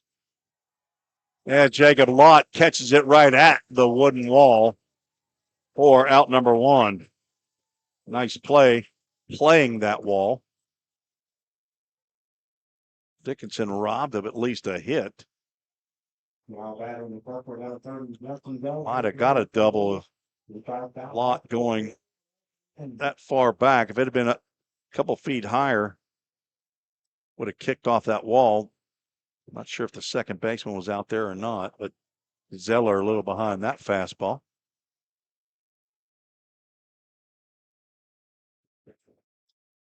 Zeller 2 for 2. He's got single to right center, single to left field. That's AAA autoglass foul ball off to the right side, and Dobbins quickly ahead. After he gave up the home run to Brown, he just kept chucking strikes. 0-2. Throws the slider low and away.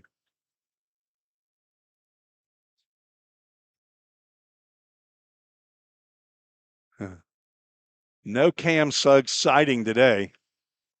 Lost ball in the outside corner, and Zeller, the victim of that bank on the river.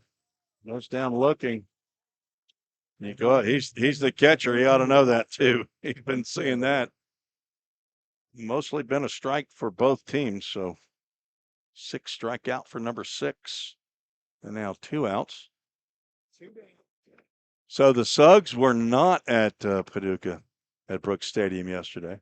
There was just a look-alike. He kept saying, I don't know who that guy was that was talking to Brian Brown in the camouflage, like tan camouflage hoodie. Blanchard looks at ball 1. But I thought it was Cam Suggs, the father of Cam Suggs, the owner of ACS Home Builders, but apparently not. They're at Dale Hollow Lake, soaking up the water. Well, glad you're at least watching or listening, checking in on the Full Count Rhythm while you're dodging all the other boaters there on probably the busiest lake day of the year, 4th of July. 1-2 pitch. That's cracked to the right side. Now to play. AAA autoglass foul ball.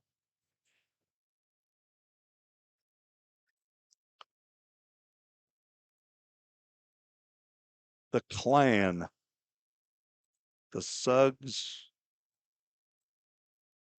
Got to find another word for that. Chopper right in front of the plate. It will roll foul. Count remains 1-2.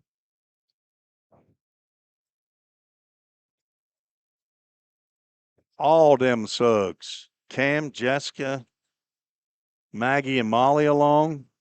Granddaddy and Mama. Saw Glamaw yesterday from Clarksville. Guessing she's not down at Dale Hollow. Wonder if Ben the Builder's there. Ben and Lori. Revan. Those are the cousins. Rev and Cam will be teammates at Vol State this fall. Blanchard with a 1-2 count. That misses low and away. Catcher sticks that one. You might get the call. 2-2 count. Leadoff home run in the 6th by Barrett Brown cleared the 60-foot fence. Hit onto the public safety building on the other side. And a Full Count Ministries full count to Ryder Blanchard. Cason Hill says, I want to get an AB in the 6th. Rhythm looking for a big 2-out rally.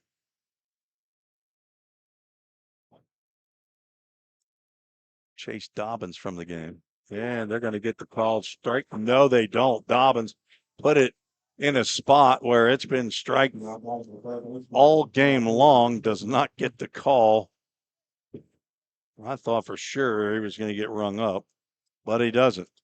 Third walk of the game. Dobbins looking in at the home plate umpire, thinking, well, apparently the coin flip didn't go my way. Thanks for the email, Mr. Cam Suggs. Casey Hill looking for his first hit of the game. He takes that breaking pitch outside, and there's the called strike on the river. You got to be looking for that pitch in that spot, and you're probably not going to be doing it on the first pitch of the at-bat.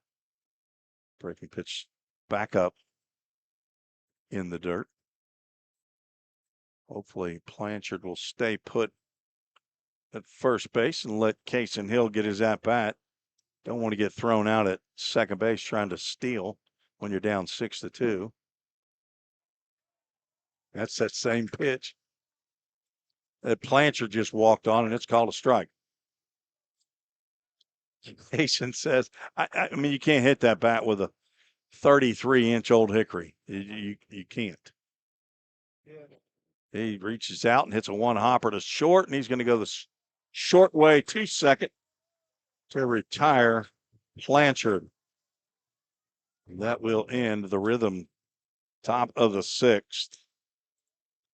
He had to reach out and cover the plate, put the bat on the ball, but it got right to Thomas Kuhn. 1 run, 1 hit, no errors, and 1 runner was left aboard. We'll treat the middle of the sixth like the middle of the fifth. Ben the Builder is there, Cam Suggs says. ACS Home Builders, Ben the Builder. What is your dad, Michael Suggs' company's name? We'll just get them all in here. Soon building custom homes. I saw you asked if there were any lots for sale in the Adeline development that's basically right behind the development where I live. They're building $1 million houses in there. Get you one of them, Cam, in Adeline, and I'll swap you my house, and I'll just move right on in. No, I'm just kidding. I don't need more square footage. I'm looking for less square footage. Let's get to our OVL history here, brought to you by ACS Home Builders. Fulton Railroaders started the 4-team league back in 2011 with the Owensboro Oilers, the Tradewater Pirates, now the Madisonville Miners, and the Marion Bobcats, who later left the OVL in 2014. The Roaders won the first 2 of 3 championships, 2011 and 2013, lost to the Hoppers in 2012, who had just come into the league. And then the Fulton Railroaders did not get into the championship game until 2 years ago. They were defeated by the Henderson Flash while Full Count was in the Prospect League, and then they lost to the Rhythm a year ago. So they are 2-3 when they get into the championship round, have 2 championships. Full Count with 3, along with the DuBois County Bombers, and the Hoptown Hoppers have 2 championships. So Rhythm going to have to get into gear if they want to have a chance to win their 4th OVL championship. Thanks to ACS Home Builders for their support of Full Count Rhythm baseball. I'm sure they got a website. A is in possibly Andrew. C is in possibly Camden. S is in Suggs, I'm guessing. Home Builders. Ground ball to first. Edward McLeod stays down and gloves that ground ball off the bat of Jacob Lott for out number 1. Jack Smith still in the ball game.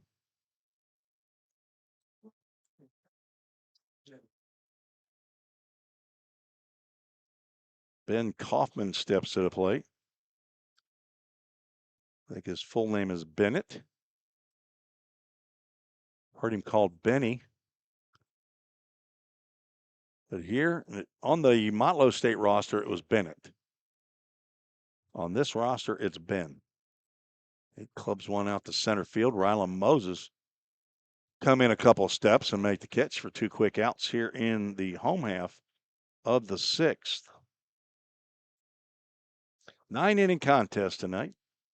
Hoping the rain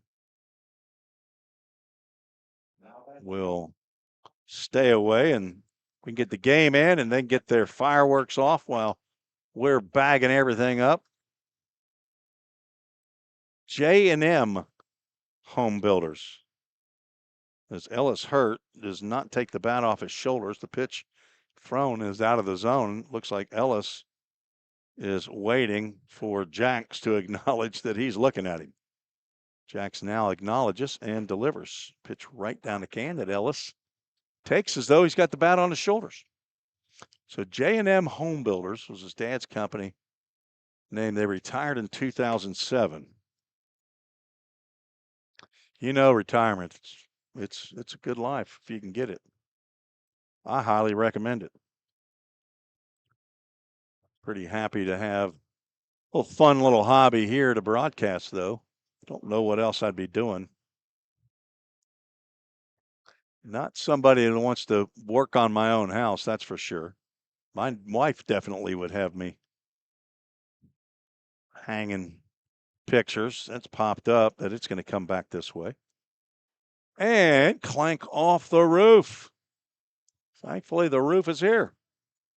Full Count Ministries, Full Count. My wife likes to do yard work. She likes to piddle around in the house and paint, change furniture. It's a smash in the left field for a base hit. By Hurt, he's now 1 for 3. Hard ground ball past Barrett Brown. 10th hit of the game on my score sheet for the Rotors. Caleb Warren has one of those. He steps in. Chiefs scored 4 in the top of the first. Lead the Hoppers. So they now bat in the top of the second.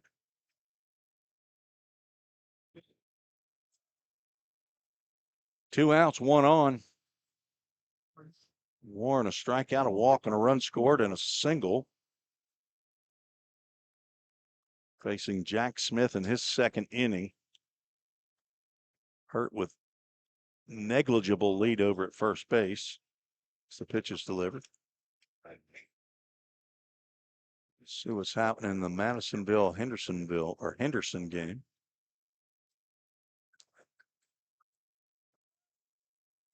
Apparently not much. 2-0.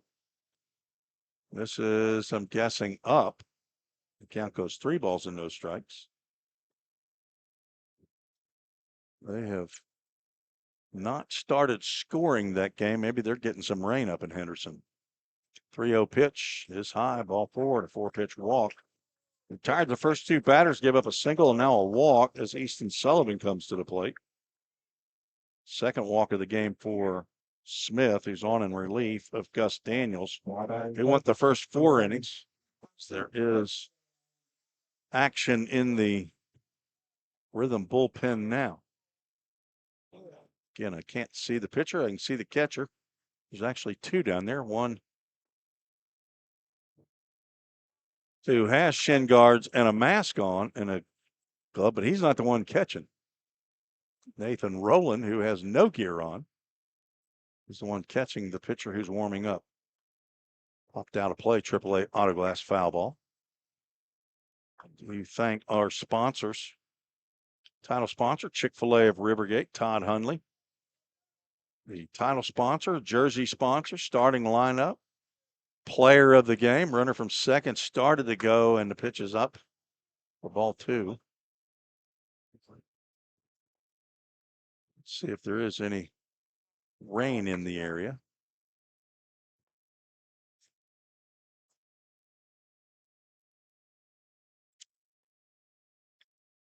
Two one. That's cracked out to left field, but it might hang up for Dickinson. It does. And he makes the catch and he runs in quickly. Wonder if he is coming to the plate and he wants to get ready. Line out to left, ends the inning. No runs, 1 more hit for the Rotors, no errors, and 2 runners left aboard. We are 2/3 of the way through this one. Rhythm trail by a grand slam. We've hit one this year. It was right here by Jackson Zeller.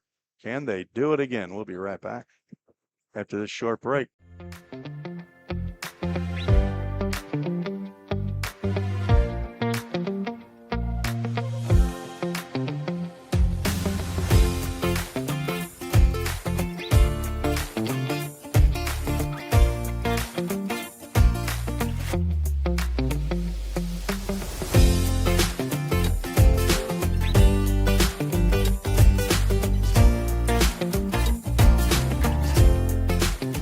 This is Reese Snapper. You are listening to Full Count Rhythm Baseball with my grandpa, Tim Reese, on the Full Count Sports Network.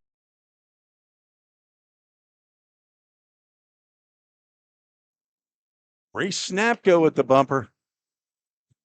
That brings us to a new pitcher for the Rotors. Number 4, Brady Davis. One-time, actually two-time Ball State Pioneer. He was there his freshman and sophomore year. 5'11", 165 pounds. As he is headed to UT Southern in Pulaski, Tennessee. He's from Clarksville, Tennessee, Clarksville High School graduate in 2024. Son of Rodney and Ryan Davis. Big brother or brother to Faith. I'm not sure if he's older or younger. He's got a grandpa in Clarksville. He's got a Grammy also in Clarksville. 22 games this past spring for Ball State, all in relief. He had a 5-1 record, had a saved 38 innings, struck out 44 batters, and he is on in relief here as we start the 7th inning. Dobbins goes 6 innings and is in line for the win. Davis has been starting games as he delivers to the leadoff batter, Rylan Moses, ball 1. Moses selective there. He's not been as selective in his at-bats today. He's 1 for 3. Takes a called strike there. Swung at a number of pitches out of the zone. Brady, one of my favorite Pioneers of all time. He's a likable guy. He's a true redhead. He is an excitable boy, but you want him on your team. He's a scrapper. He doesn't throw it hard. 82, 84, but he will get the swing and miss. Nothing he throws is straight. Let's see if I can find some stats for him as he walks Moses to lead off the inning.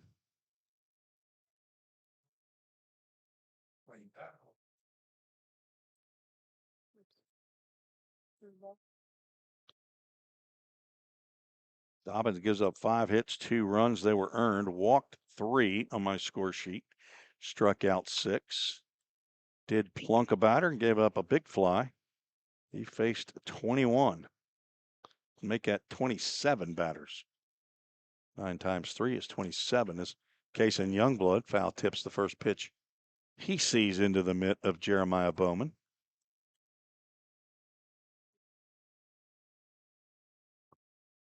Moses leads off of first. Breaking pitch misses outside. Not sure if his parents are here or not.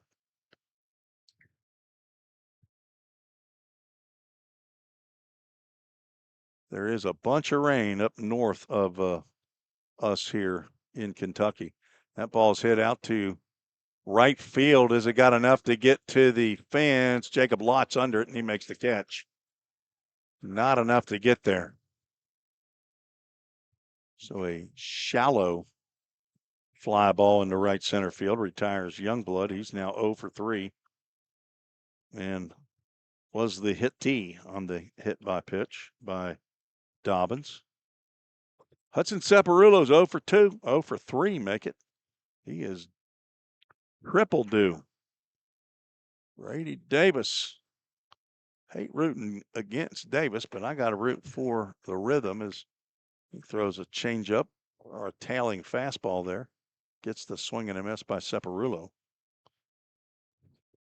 Former Motlow State Buck, former Union Bulldog. Tommy's his dad. Mary Kate's his mom.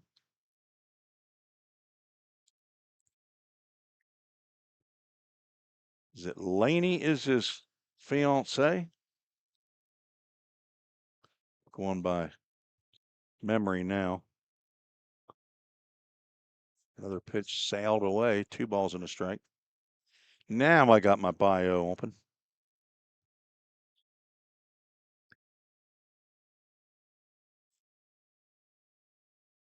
I got her hidden somewhere. There she is. Fiance Laney. She's got sisters, Michaela, Ella, and Emerson. She's got a Pawpaw and Jackson. Runner from first goes. Pitches high and away. Throw down is not in time. Rylan Moses picks up a stolen base.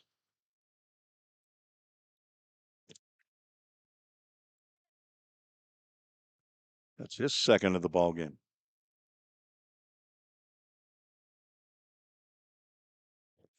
So a runner in scoring position. Rhythm down by 4, and Separulo draws the second walk of the inning. So a walk, fly out, and a walk. Their runners now at first and second as Edward McLeod comes to the plate. The Rhythm are another base runner away from the tying run coming to the plate. Edward McLeod stands in. I've already used my yard card. One of these times Edward McLeod comes to the plate, I'm confident he's going to hit one out. If I had another one, I'd play it right here. McLeod looks at a ball downstairs for ball 1. 1 for 3 today. He had a ground ball base hit in the left field in the third. Big fella, Mr. McLeod. Did not play this past year at Sanford. Sees a breaking pitch land outside. Count goes 2 balls and no strikes. I assume he's heading back to Sanford in Birmingham. He's from Mobile, Alabama. Son of Ed and Katie McLeod. That's a ground ball up the middle, could be 2. Kuhn over to Causey for 1, on to first base, and that's an inning ending 6-4-3 double play to get Brady Davis out of a miss. And the Rotors are fired up as we head to the home half of the 7th. It's a stretch time.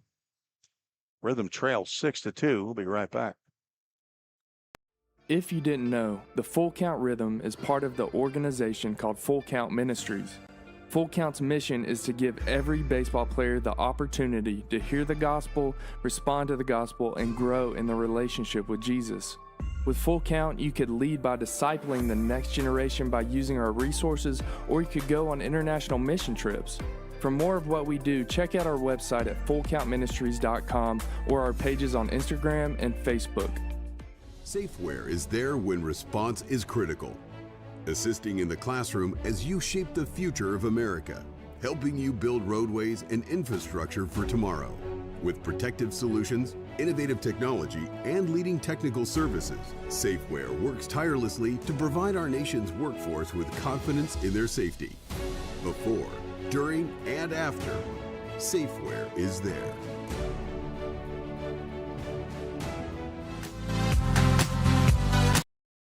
Hendersonville Firefighters Association called to the bullpen for the Rhythm. Jackson Grant back out for his second appearance in 2 days.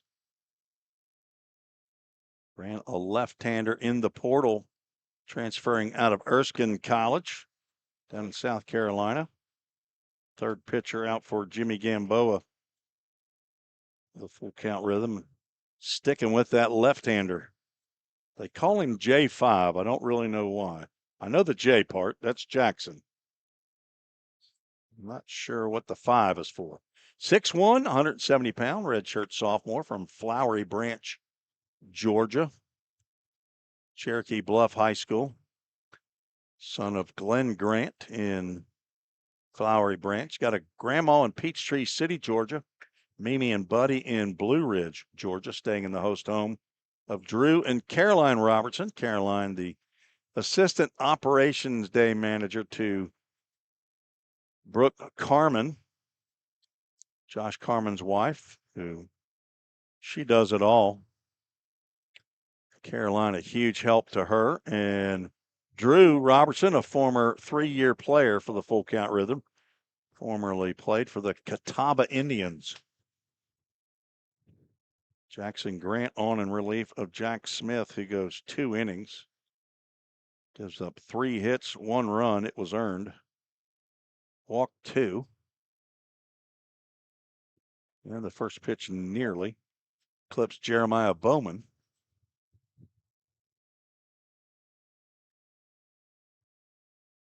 Smith did not strike out a batter in his 2 innings of work. Sidearm delivery, slings that one in there for a called strike. Smith faced 12 batters.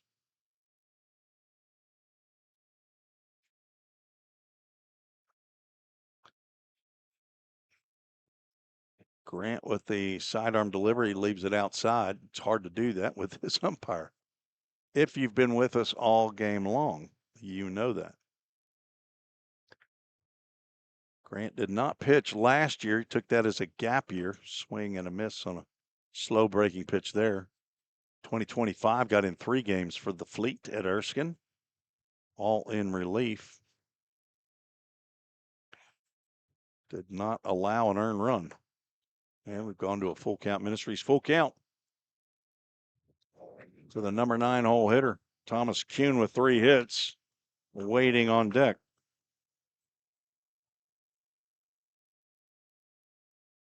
Right down the plate, but apparently low for ball 4. 6 walks by Rhythm pitching on my score sheet. And that's what Game Changer has. Grant's 7th appearance out of the bullpen. That's all his appearances. He's given up 7 hits, 5 runs. They're earned. Walked 4, struck out 4, 7.50 ERA. Gets Kuhn to foul tip one into Zeller's mitt. Kuhn singled and scored in the first. Struck out in the second. Singled and scored in the fourth. Singled and was stranded in the 5th. Batting for the 5th time here in the 7th inning. Takes a called strike on the inside corner.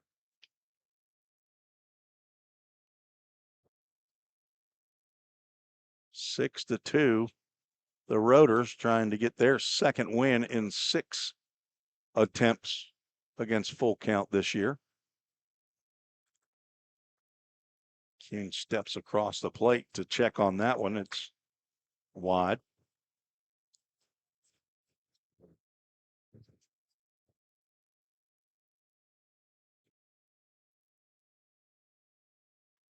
It's over to second base. Blanchard had it in his glove and then it falls out. He was looking to go to second base with the play, but we'll see how they rule that one. But runners are at first and second. I'm going to guess with the hometown scorekeeper, they're going to rule that a single, and it's exactly what they did. If he picks that up and throws it to first base, Kuhn is out deader than a doornail. But instead, he tries to go to second base and has the ball come out. So I'm probably not going to rule that a single, but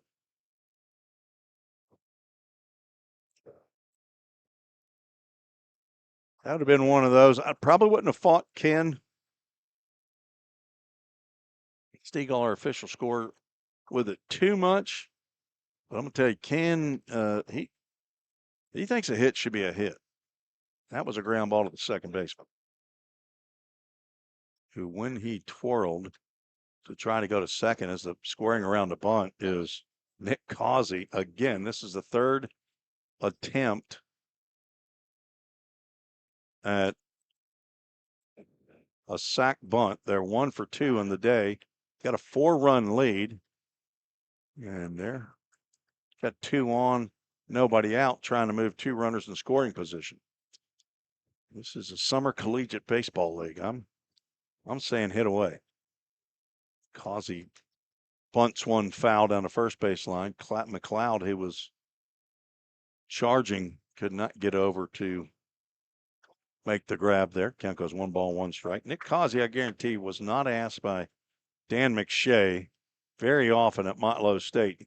Clearly not in his redshirt sophomore year this past year, where they were clubbing home runs like they were swatting flies.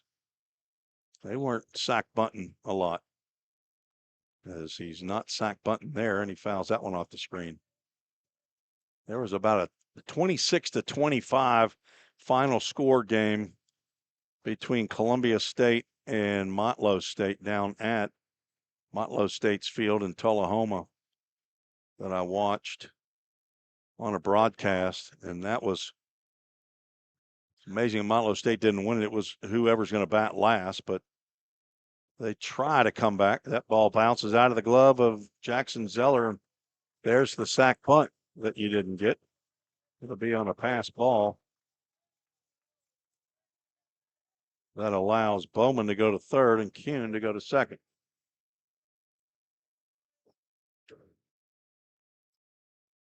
Zeller thought he had that one securely in the mitt, and it popped out.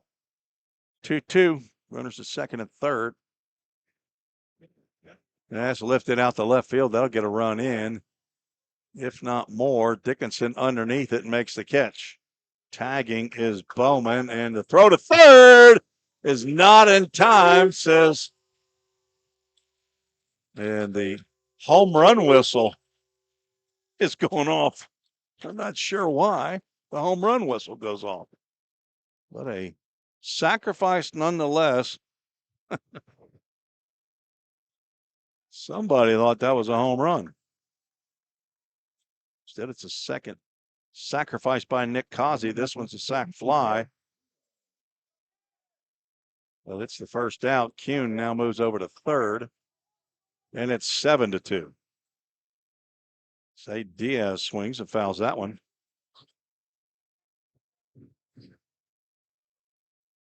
Bowman, who reached on a walk to begin the inning, was singled to second, says the official score. It's close enough that I won't argue with it or make a change on my score sheet.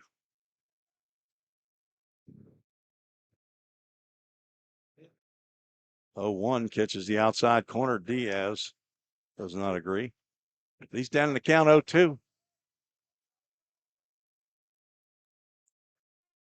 Solo home run and 4 trips to the plate. And I want to get the bat on the ball because that's a good pitch and I can't do anything else with it. Swing is what that was. Infield is drawn in for the Rhythm. Rylan Moses playing relatively deep in center field here at Low House Field. Kason Youngblood, the right fielder, is playing a deep second base. The tapper right in front of the plate. Jackson Grant gloves, looks at third, and delivers a strike to Edward McLeod for out number 2. Good play by Grant off the mound. And Kuhn stays at third base. Now Jacob Lott will come to the plate. He's 1 for 2. Singled, a couple of walks. Played a good right field for the Rotors. Are trying to get their 7th victory of the year. Lott looks at the left-handed fastball from Grant. It's called a strike.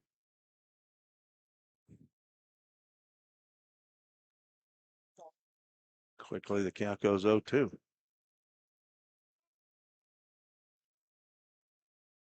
Miners' last win was June 29th.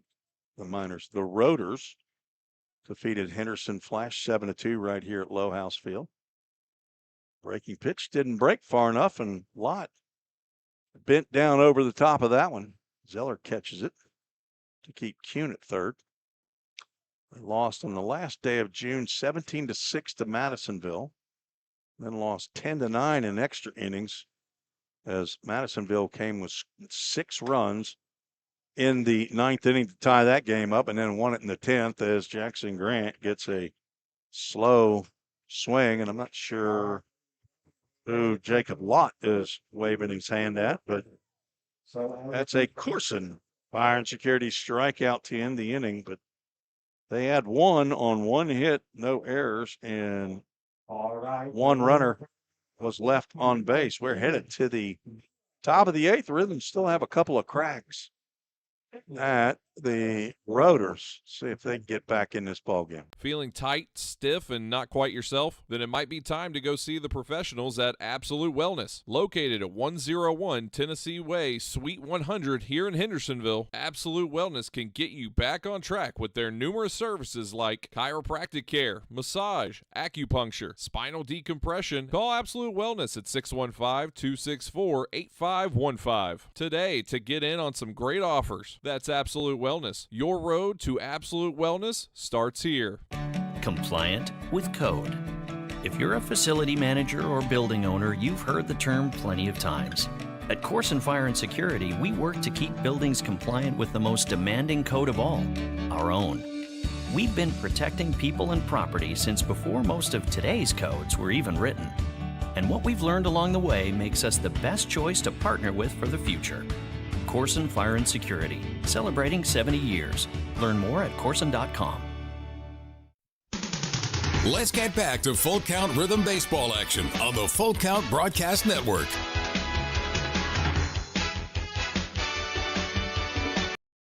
Emery's back on the Full Count Broadcast Network. Rhythm has some work to do. They're down by 5, 7-2. Split a doubleheader the last time they were here at Fulton.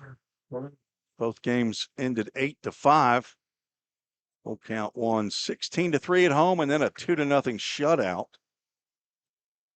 A trail by 5 here as Barrett Brown leads off, facing Brady Davis.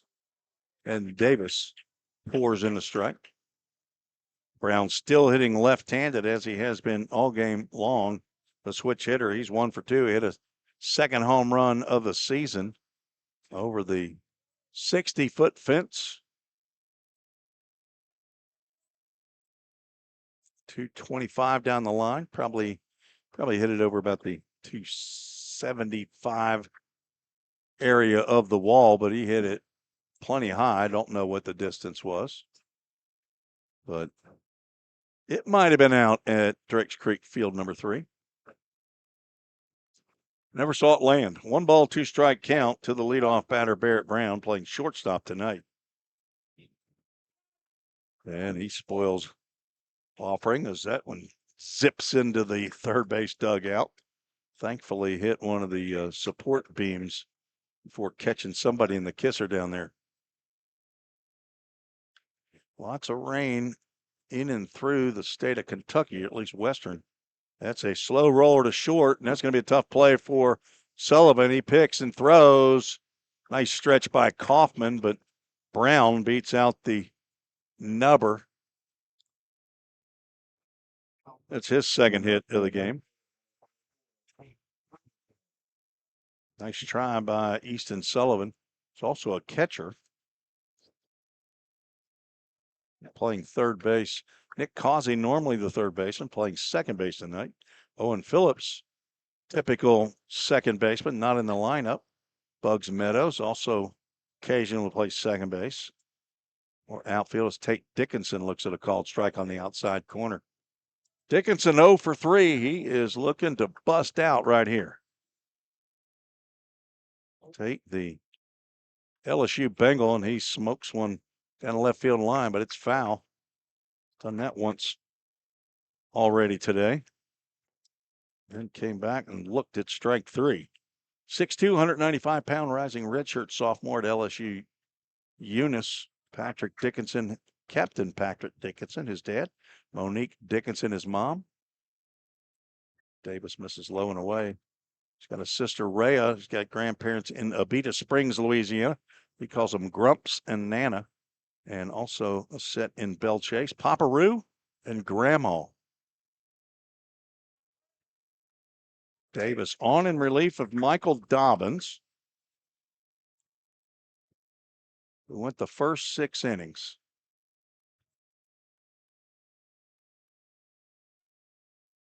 2 balls, 2 strikes, no outs, 1 on. Down low for a Full Count Ministries full count.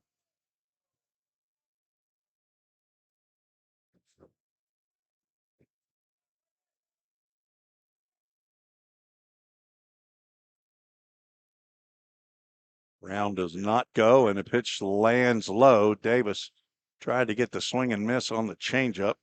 Oops, that is not a strikeout. That is a ball 4. I'll get him on there. Get that out off there. Third walk of the game for Davis as Jeremiah Bowman wants to go out. Give the young right-hander who's heading to UT Southern, University of Tennessee Southern, to go about. He'll be down there with a couple of former teammates, Devin Thrain and Reed Mashinsky, former Vol State Pioneers. Max Castle, I think, is back for another year at UT Southern. The Firehawks, formerly known as the Martin Methodist Skyhawks, I believe. And even before that, they were Martin Junior College. When I was being recruited, the one baseball tournament, this Davis lost his gum. He was trying to keep it alive and came out of his mouth. Tried to catch it with his glove, couldn't do it. I was being recruited. It was Martin Junior College. Pitch right down the can to Jackson Zeller. He's got 2 home runs here in this park. Can he find a third in that old Hickory Steel press bat? Martin Junior College, Roane State Community College, and Belmont College at the time. The only 3 to recruit me in a Shoe Teaks tournament in 1979. I chose Belmont since it was a 4-year school. Never heard of it. Didn't know anything about it. Went there and God changed my life. 2-1 pitch right down on that outside corner, and that's a good pitch. Zeller's going to have to be ready. 2 balls, 2 strikes. 2 months after I got to the Belmont campus, I met the Lord and had a very successful career. That's line to right field, gloved by Lott, and he's going to throw Zeller out at first base. So a 9-3. You don't see that on the score sheet very often. But again, that short right field. As you don't want to hit a ball on the button, as Zeller did right there. He's now 2 for 4, had a couple of hits in his first 2 plate appearances. But 1 out, runners now at second and third. 7-2. That was a big run. That's lined out to right field, and Lott's going to reach up, but he's not going to get that one. Off the glove by Ryder Blanchard, and that's going to be an RBI single. Well, put runners at first and third. And the Rhythm now a grand slam away from tying it up. Ryder Blanchard with his second RBI. It's his first hit of the game. Got it just over the outstretched glove by Lott. So the right field positioning gives and takes. Took a hit away from Jackson Zeller, but it gave a hit to Ryder Blanchard. That probably would have been a fly out to Lott at regular depth right field. Kason Hill at the plate. Looks at a slider that misses outside.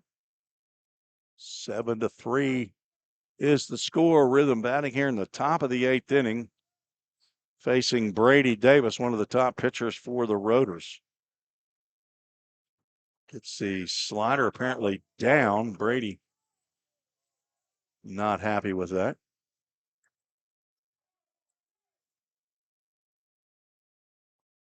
This is Davis's 7th game. It's only a second in relief, and that's lined.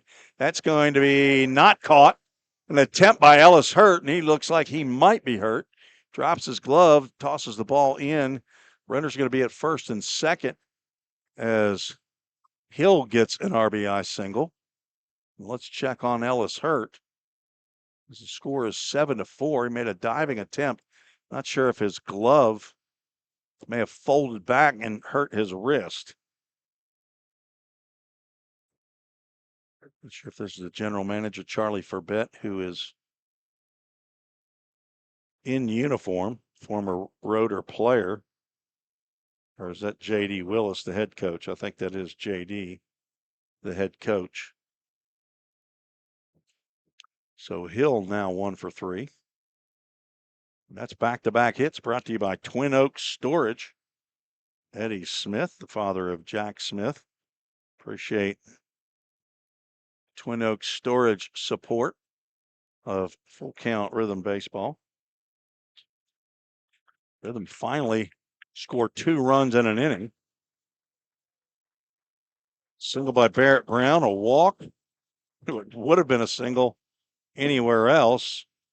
Fielder's choice 9-3 as Jackson Zeller's thrown out by the right fielder on an absolute seed. He hits a nice one hopper that Jacob Lott wasn't sure that he had in right field, but then he threw a strike to Ben Kaufman, the first baseman.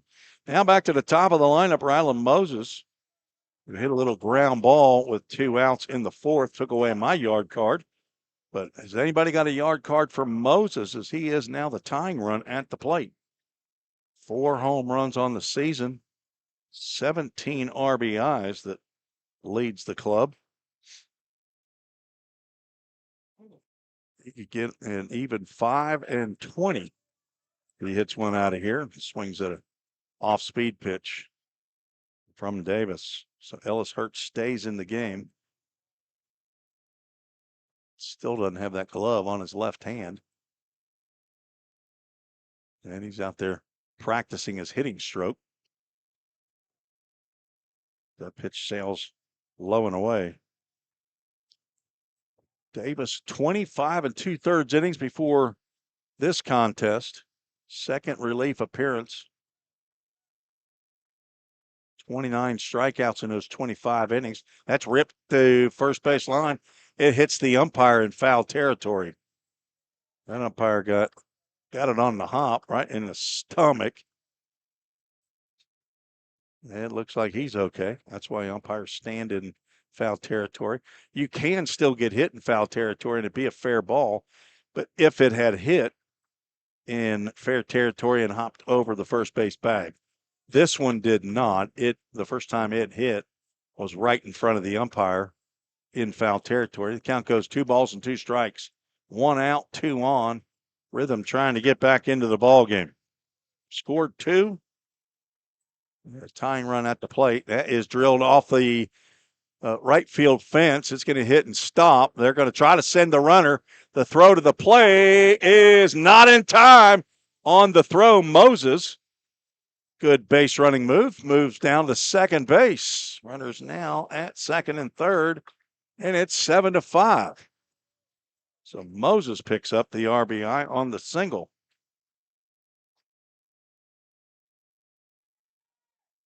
Good job by Plancher to see that ball was going to get clearly off of the netting that is above the wooden fence in right field.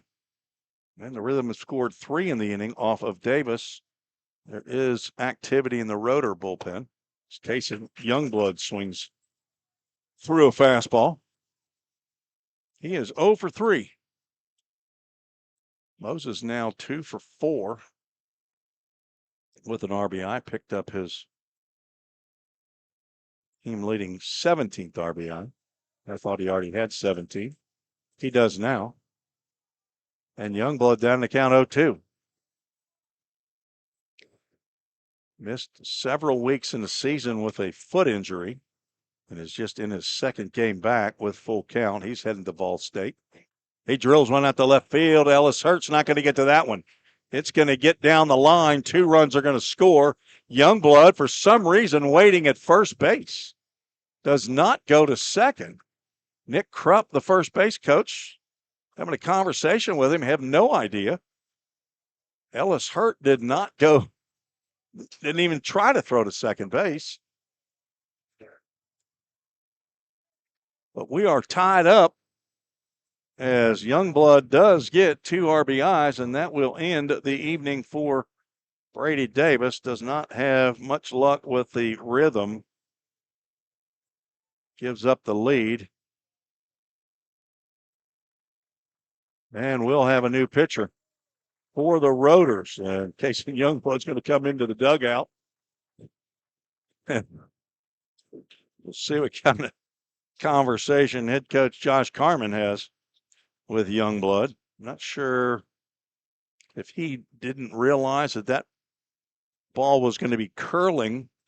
There's a big flash of lightning here, kind of like heat lightning, but there's the thunder as we are tied, and third base umpire is pointing to the home plate umpires. I see some straight up and down lightning at left center field. We might have us a delay as the game is now gone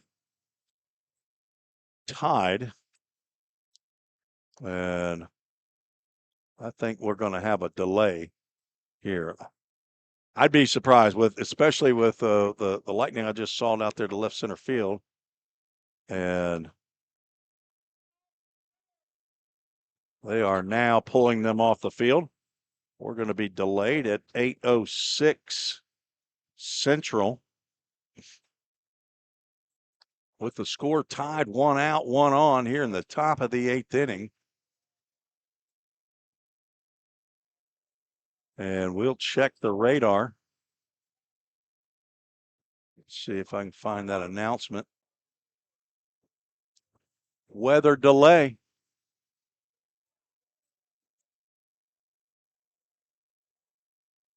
See if we can pretty that announcement up a little bit better. I got one too many spaces over there. Not a whole lot better. Good enough, though. They put a little mark in the score sheet about the weather delay there. Recap it for you if you're just joining us. The Rhythm were trailing 7-2 coming into the top of the 8th inning. Had not been able to do much with Michael Dobbins. Brady Davis was in his second inning of relief. Gave up an infield single to Barrett Brown. Walked Tate Dickinson. And then the Rhythm thought they had another hit. Jackson Zeller hit a hard ground ball to the right fielder. It was a one-hopper. And, of course, here at Lowhouse Field with the short outfield fence in right field, the right fielder plays basically a deep second base. And he got it on one hop and was able to throw Zeller out at first base. Both runners moved to second and third. Ryder Blanchard then singled over the head of Jacob Lott into right field, and that scored Barrett Brown. Then Kason Hill singled to left. That drove in Dickinson. Rylan Moses singled off of the right field wall. That drove in Blanchard. Kason Youngblood's single, it was a double, he turned into a single. Drove in Kason Hill and Rylan Moses to tie the ball game. We're tied now with the 5 spot in the top of the 8th inning, tied 7-7, and now in a weather delay as the bad weather has shown up here in Fulton, Kentucky, as the Rotors team is now rolling out the tarp onto the field. I am undercover. The old wooden structure here at Lowhouse Field. And a tin roof, wood rafters. Nice looking old time stadium here. Let's see what. Last thing I saw, it said that the rain chances were about 10%, but we are in the middle of a bunch of green and yellow. Let's see if I can see what's going to happen there. It might skirt just a little bit north of us. Hoping. Not sure if it's actually raining yet. It does sound like it's hitting. Yes, there is rain hitting the tin roof here. So we're right on the Kentucky line. Doesn't look like there's going to be a lot of rain. But fireworks night here at Lowhouse Field is they've run out of room behind home plate. And At least one of the rotors has tarps off, as they say, if you don't have your shirt on. Not sure who that is, but he is directing traffic here from behind home plate. See if I can go to another weather app, see if that gives us any more of an idea. Does say 50% chance of rain at 9 o'clock and a 50% chance of rain at 10, but it does not indicate that there's any measurable precipitation as it would normally on that app. So we are, for the second night in a row, in a weather delay. Last night we didn't come back out of it. The wind is picking up here at Fulton. So we will take a break, try to anchor down, try to keep all the papers from blowing away. As the rain sounds like it's picking up.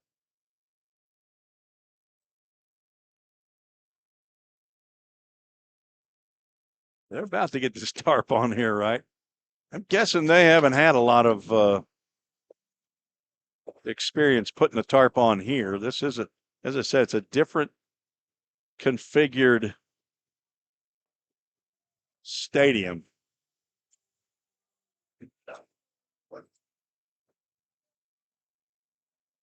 I'll take a break. I will come back when we have some more information.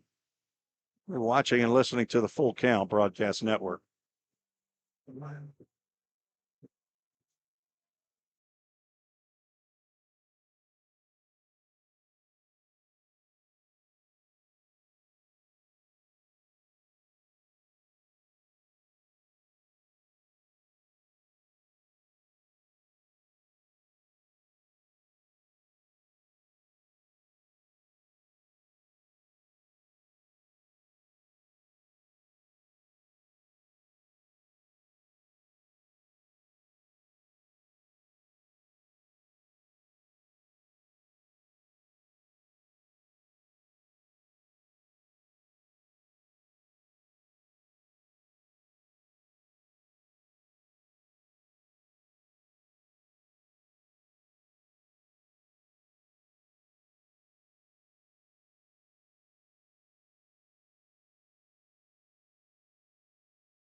next Saturday.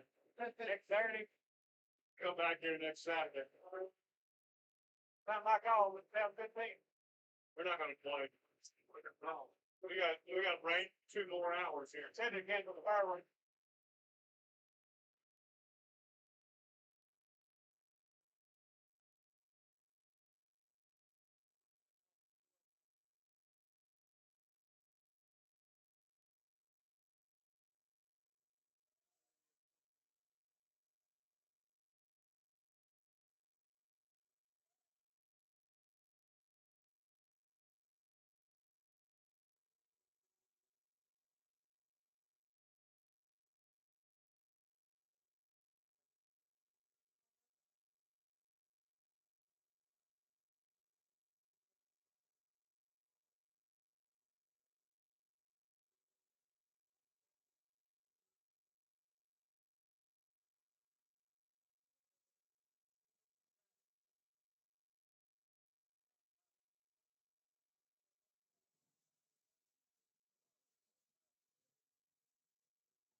Ladies and gentlemen, fireworks have been moved to tomorrow night.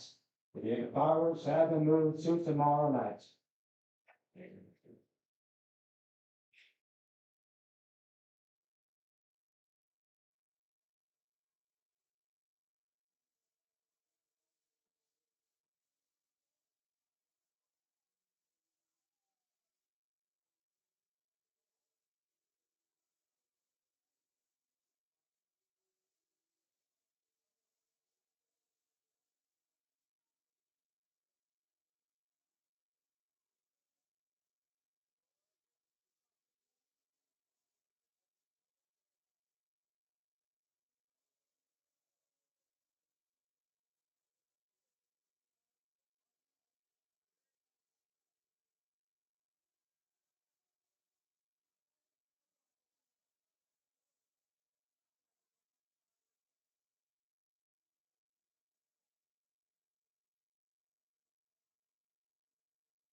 Ladies and gentlemen, following delay, we're giving update on the upcoming schedule for the Railroaders. Tomorrow, the Railroaders will play the Miners game doubleheader of 270 games starting at 5 p.m. Next Wednesday, the Railroaders will hit the road to Fulton to take on the third down rhythm. Next Thursday. Bad news for the Roaders that day. Long time makes a lot of those days and misses are over. I remember the good life for this news. Because I'm on the road, that one start at 5 p.m. And then next Saturday, the full count is back on the road field. For a 6:30 p.m. first pitch. We'll see you there. Maybe a double, maybe a finish in this game. And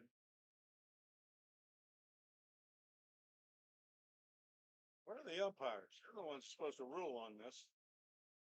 They don't have no say. Then when the game starts, they have to say. Yeah, they don't have cancellation say, I don't think.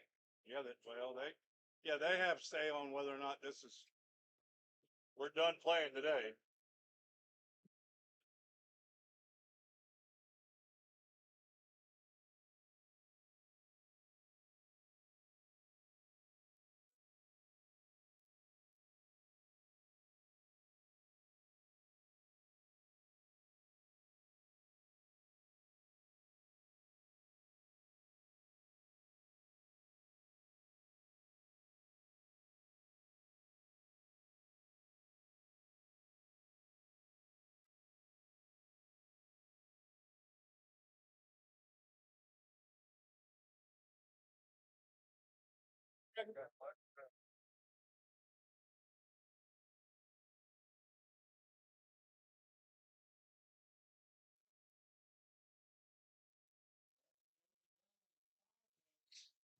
Can't catch it. Yeah. You said right now I could see, but I guess starting to lose.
Well, only happens that there's no audio if you actually turn the volume down on the mixer.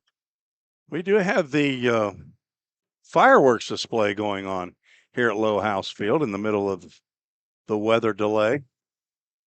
Thought I'd at least get the weather delay out of the way.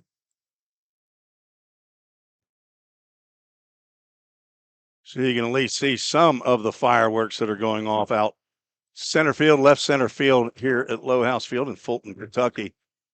And I am very surprised that we have not suspended this game. Full Count comes back to Fulton next Saturday. And it seems to me to be the easiest thing is just go ahead and suspend it, finish this game up, and then play the regular 9-inning game next Saturday. It'll be the final time that Full Count travels to Fulton in the regular season. Fulton actually will be at Hendersonville next Wednesday to take on the Rhythm at Drakes Creek Park. The umpires are meeting just off to your left that you can see on the screen. So you hear the boom from the fireworks, and they are conversating with General Manager Charlie Furbett. And I have actually packed up part of my gear in anticipation that they say we're going to be suspended until next Saturday. I don't see how we'll get any more baseball in tonight. They're calling for more rain over the next 2 hours. Majority of the crowd here at Low House Field has left. First word we got was that the fireworks were now going to be set off tomorrow night.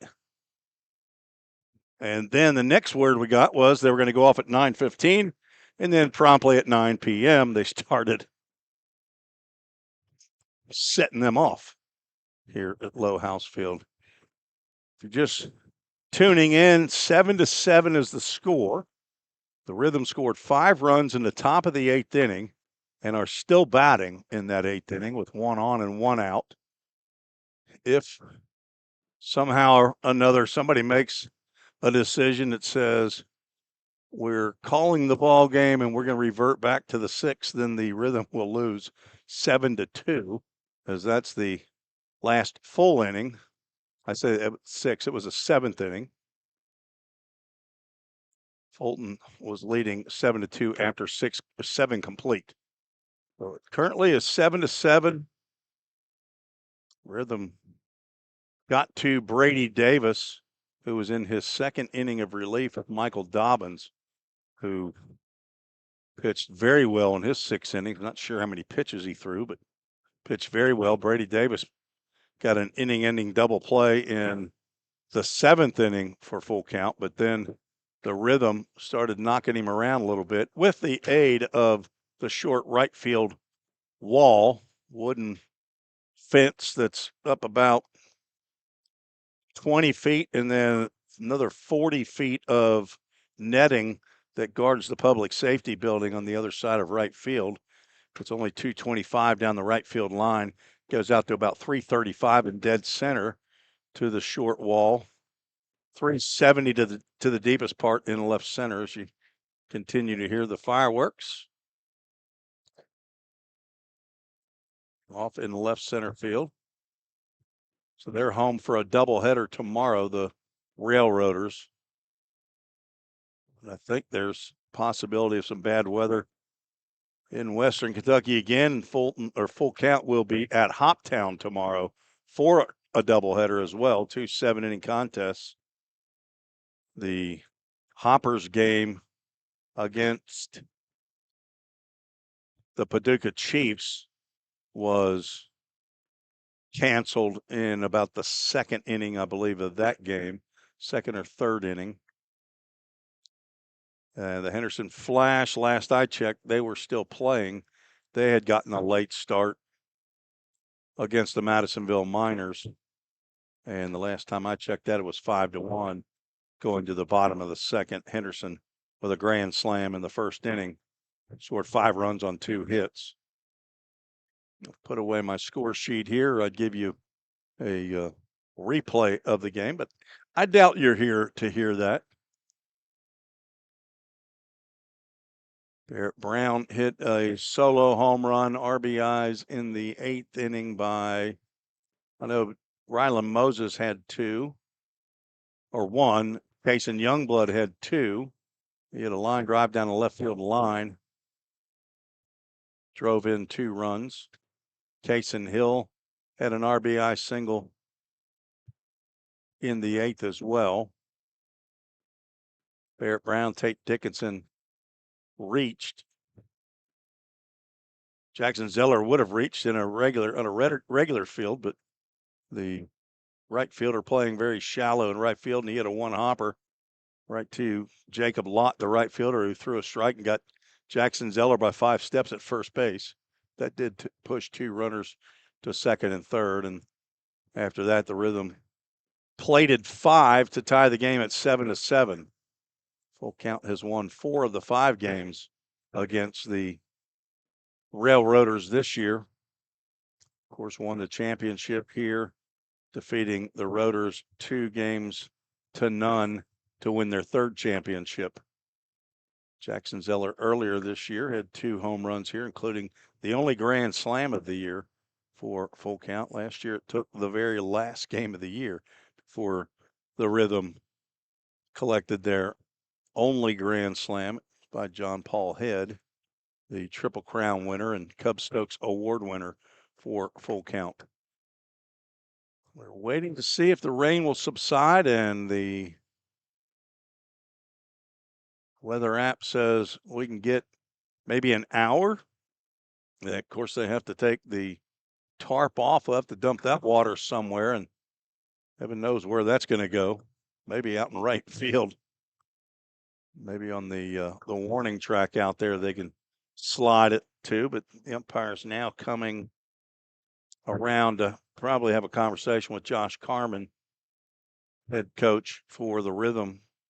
3 umpires, along with head coach J.D. Willis and the general manager and assistant coach Charlie Purbett. Both players, former players here for the Roaders. Just enjoying the fireworks while the decision's made. We're just past an hour and 5 minutes of delay here at Low House Field in Fulton, Kentucky.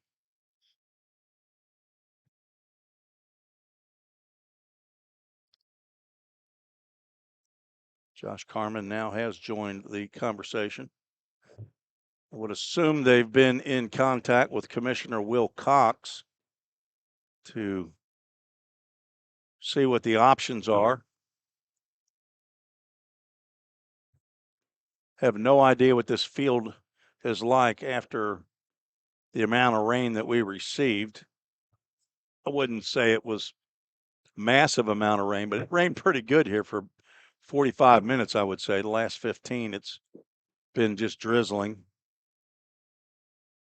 Rhythm players out playing a little hacky sack. That's about a dozen guys over there playing. You don't normally see that many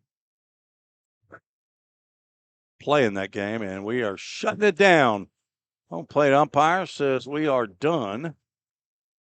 So change the weather announcement to suspended.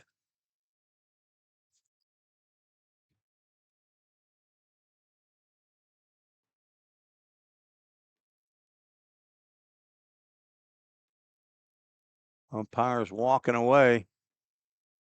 Let me get my other announcement up here. And